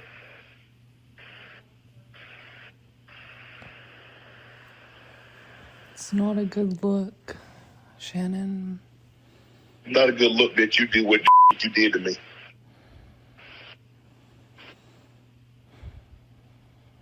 Yeah, sounds pretty bad to me. That don't even sound like the same conversation. She's doing a reaction video. Facts. You're not even joking. You're not joking, Trevor. That's what that was. She had it. You know what it is? You ever seen those people do? They'll do a video and they'll have a recording and then they'll just talk into it because they know the space. That's what that is. That sounds like you just like, yeah, I can't believe you did that, huh? Oh, I would. That's all I said, bro. That's the trash shit. Man, get this off of my phone, bro. Oh shit, I was Big muted trash. the whole time. She sounded like SS Sniper Wolf, like when the way she do her reaction video. Hey, just like, do not ever denigrate SS Sniper Wolf. She like fat boys, so I mess with her. Do we know what this woman looks like? Yeah, she got a little fatty for a white. She got a white girl fatty, and she's mildly attractive. She's about a 7. Oh no, she's fine. She's not fine, sir. She's fine to me. She's not fine, sir. Is she smashable? Yes, but she's not fine. I told you I have a different. Fair. I have a different metric when it comes to fine. I don't just call everybody fine because their body looks nice. No, you know who's fine? Felicia Rashad was fine. You remember that basketball jersey picture I sent y'all? That was fine. Right, you like areolas. I got you. Oh, you know I like areolas, bro. Don't start. Don't start. Hey, I ain't the one. I ain't gonna never ever fake about myself. I am who I am. I like what I like. Call it what you want to. That's what's up. But with everything that's happening with Shannon, so do you guys still agree with the whole men should go after prostitutes? Yes. But that's my stance though. Well, if you're a man of because you're calling her that. I don't know where we get that from. I haven't seen any. She's selling herself on OnlyFans, so I call it prostitution. Well, I mean, I haven't heard. I did hear OnlyFans come up, but I didn't hear that's what she was doing. But I've advocated for that same reason, because you just pay them to go home, and you normally don't have these type of issues. Let me see. This is a straight hit job on Shannon, but this is what you get for loving them snow bunnies too much. Yeah, man. Okay. So Ricardo needs to says get Megan Good or somebody like that. She is porn star fine, but not keep her fine. I'm trying to find a picture of her. I can't. It keep coming up with a black track star. Shout out to Cliff in the building. Like I always say, huh? No. We talking stay out of grown folks' business. We talking about two different things. All she heard me say was Sniper Wolf, and now she think we talking about Sniper Wolf. Now we were making a point about Sniper Wolf. shout out to Cliff in the building. Hey man, Cliff, appreciate you sharing the video over there, man, on Twitter, man. You got damn near 50 people watching on Twitter alone. That's crazy. All right, fellas, we didn't play the audio. So what's the final verdict on Mr. Shannon before we get out of here? All I gotta say is good luck to Shannon. Yeah, this is what happens when you mess around with prostitutes, because you gotta pay up. Make sure you pay up next time. I mean, it is what it is. And by the way, you guys should watch Sinners. That movie is so good, definitely freaky. If you like vampires, if you like getting sucked on, ladies, then yeah, you should watch that movie. Is it in the movie theaters or is on a streaming service? It's in the movie theaters. Okay. Shit, next movie I'm going to watch is that new Final Destination, man. That damn thing. Man, that's gonna be fire. I can't wait for that. I can't wait for that. But yeah, we'll see how it goes. I'm not too sure if he's guilty. I'm not too sure if he's innocent. All I can say is it looks really bad, but at the same time, you know, a lot of celebrities go through these type of things. So, and yeah, people do forget. So we'll see how it goes with Shannon. But hey, what was that? Either way, Chris it Rock, looks bad. What was that Chris Rock movie where they had professional whores when he was running for president?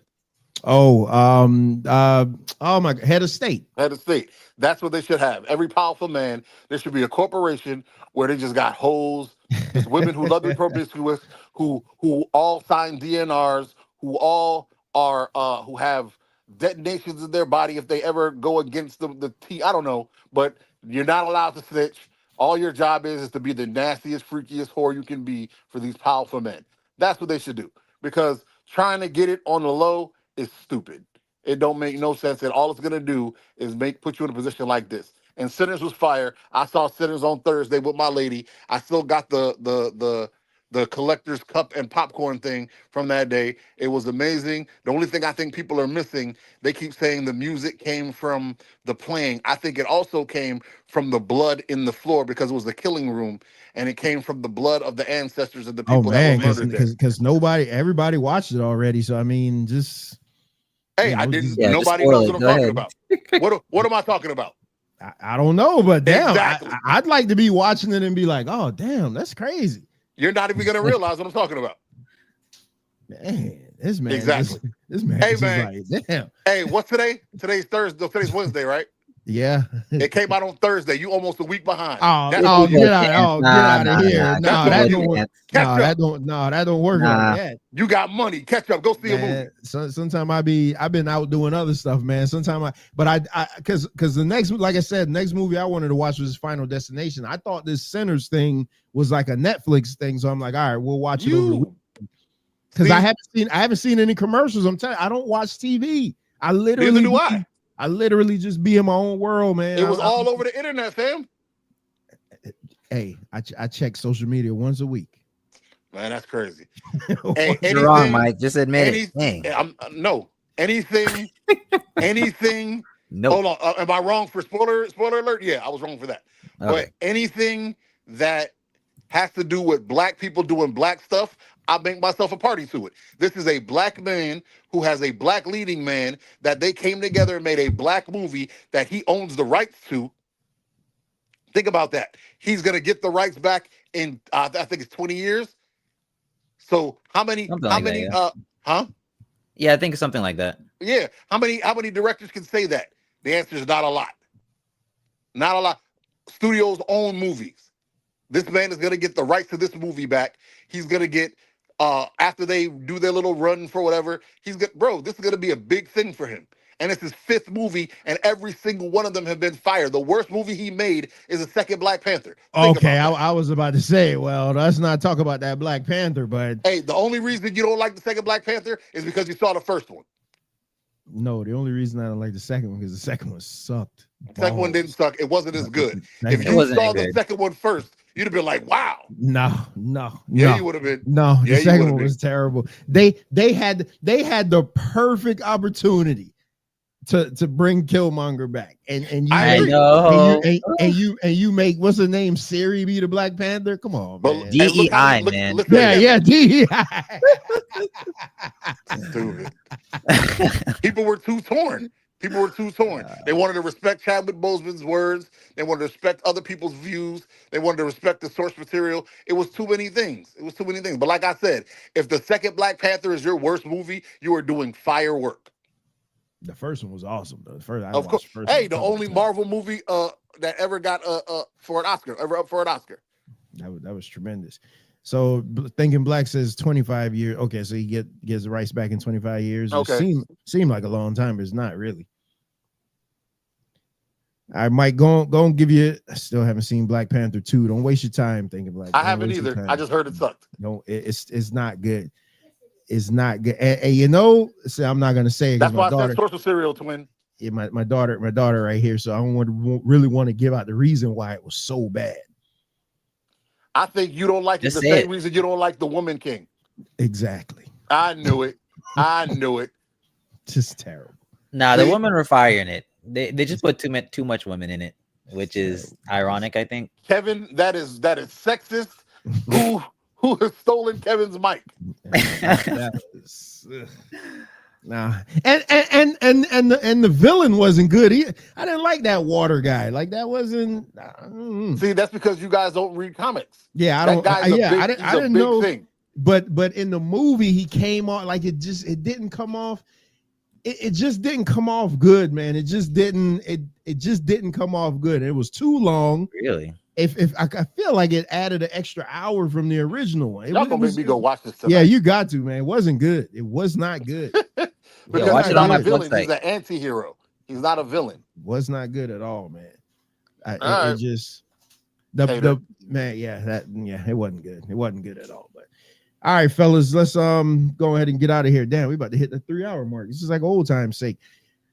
Yeah, Kev, I know you was just giving your final on Shannon, but go ahead and give your close out so we can get out of here. Nah, that was my closeout. But all right, guys, I'll see you guys in 2 weeks. Make sure you watch Sinners. And although Black Panther 2 wasn't that good, I thought it was all right. But yeah, too much DEI. I'm gonna watch it after I do my homework. You stupid. You stupid. All right, y'all. Peace. Ricardo says on Disney Plus.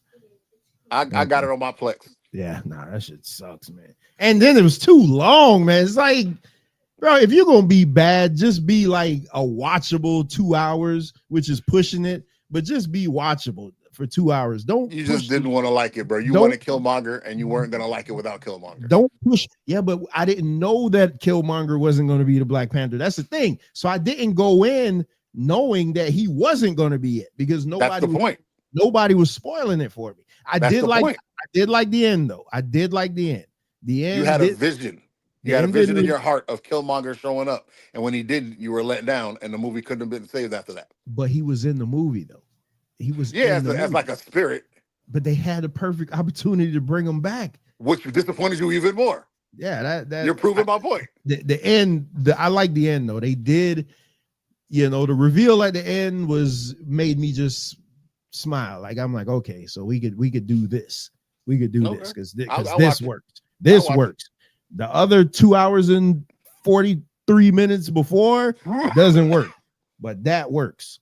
That works. But all right, Mike, man, get your clothes out so you can go get some. I'm going right back to sleep. You sound surprised your voice held out. The way you started versus how you ended, because you sounded bad when you came on, but you really couldn't tell throughout the show. Well, that's because I just woke up. I literally got 2 phone calls back to back, and it woke me up. One from Cardi and one from Kevin, and I was like, "What?" I was like, "What?" And it was like, "Get on the show." I was like, "Ah!" So yeah, it was nuts. But hey, first and foremost, I want to give a shout out to my MIR crew 1 through 5. Me, Zay, Bones, Cardi, and Wayne. We are the team. We are like Voltron. We cannot be stopped. Secondly, I want to show love to my girl. I thank you so much for bringing light into my life. I didn't know it was dark until you showed up with one of those police flashlights. Fantastic. Third, and a lot more somber, I want to say, I'm not going to say your real name, but I'll call you Papa. I have an ex-wife who people hear me talk about, and she has the father of her first child. And the father of her first child has a father who we call Papa, and he just passed away. And when I tell you this was the greatest man, one of the 2 greatest men I've ever met in my life. If I could pick a life, that if God came here and was like, "Hey, I'm gonna have you pick a life, not yours, pick a life," I would pick one of these 2 men, him and my Uncle Lighty, because they are the most amazing men that I've ever known in my life.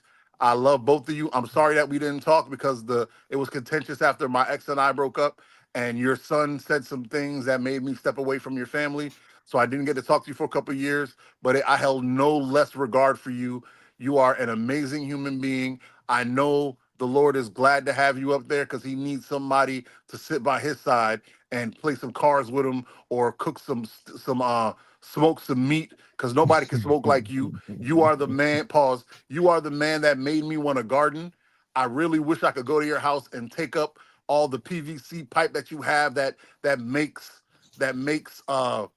watering your plants so easy. Like the man has a garden made out of PVC pipes and painter 5-gallon drums. And I'm talking about a luscious garden. And the man is amazing. I promise you, I love my girl. I love my lady. The only thing that would have made me wish I stayed with my ex is to have access to that man and his wife, because his wife is just as amazing, but she's still here. This man is an amazing human being. I have never heard a person say a bad thing about you. I heard this man check his own family member when they were coming at me and said, no, we don't do that. We do love over here. That man came, though. He came with love. He was talking about me. He said, Mike came with love, and he's trying to make our family whole. You're going to show him respect. And that from that moment on, if you know me, you know I don't like people. You know it's the hardest thing in the world to get me to get out of a car. I went to Lowe's to go buy something. I sat in the parking lot for 5 minutes and just drove home because I couldn't even fathom getting out of the car to go see people. It just annoyed me. Every time I went to their house, I got up, got out the car, sat on their couch, and gave them an hour and a half of my time because they were worth it. Not only was it going to be a good conversation, but they wanted someone to talk to, and I was happy to give it to them. I love them. My mother loves them, and she has nothing to do with them. Like they're on two separate spectrums. My mom's on my side. He's my ex-wife's baby father. Like that's crazy. And she respects him.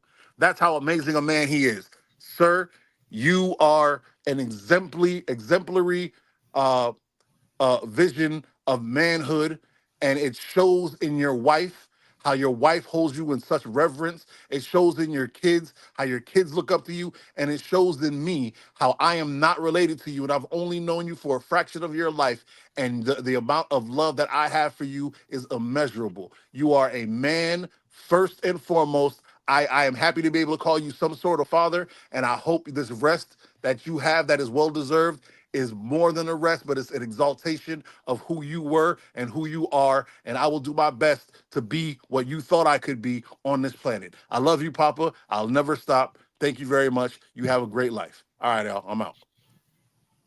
Yeah, rest to Papa, man. Man.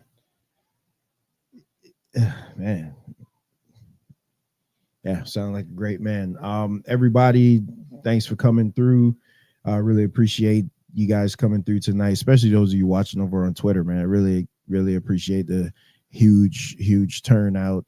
Again, shout out to everybody that came through, everybody that stayed with us. I know we went a little longer than we normally do, but you know, these shows are few and far between. So when we do get a chance to get on, we really got to get on and get everything out, man. So hopefully we entertained you, enlightened you, and hopefully that you learned a little bit of something. And remember, stop taking life so serious. Stop being so uptight. Just live a little. Just live a little. Take a little time out to pause and reflect. Speaking of pause and reflect, I'll be back with you on another episode of Pause and Reflect. Friday morning at 6:30 a.m. Right on this channel. Be sure and check it out. We have a debate Saturday, discussion Saturday, and you know, any other thing that's coming up on the channel. Just subscribe and turn on the notifications so you'll know everything that's coming out. I do, you know, listen to Mike. I did want to, because last week I found out that a guy that I listened to for the longest did pass away. A wrestling podcaster, Kevin Castle. I was just scrolling on Twitter, and then I saw, you know, a lot of rest in peace to him. So I do want to formally say rest in peace to Kevin Castle. He was actually the first wrestling podcast that I ever heard, because they had gotten in him and his co-host had gotten into a discussion about like the biggest douchebags in wrestling. It was like a top 20 list. And ever since then, I just kind of start listening to them. And then it led me to another channel and another channel. And I'm like, oh my God, people actually do this in real life, this wrestling podcast stuff. And so when I found out that he died, you know, it was real sad because he's one of those guys that actually responds back to you. Like you know, he'll tweet stuff and then I'll reply to his tweets and stuff. And then he'll you know, he'll actually respond back. So I always thought that was cool that he never thought he was too big time to not respond to the people that follow him, you know, because you get people, man, you tweet them and it's not like they got millions of subscribers. Like, that's the thing. I get it. Somebody has hundreds of thousands, millions of subscribers and stuff. Yeah, they're not going to get to everybody. Hell, Roman Reigns responded to one of my tweets. John Cena follows me on Twitter, and Bray Wyatt retweeted a tweet that I have pinned on my Twitter channel. So if those guys could do it, then regular guys could do it. And I'm just saying that the dude, Kevin Castle, was always so cool. You know, we had a lot of interaction online because, you know, we kind of felt the same way about wrestling, you know, real old school fans. And, you know, it just sucks to see him go, man. And so rest in peace to him, man. And to his family, you know, just keep your head up, man. So, hey, I'm done. I am out of gas right now. I'm out of here.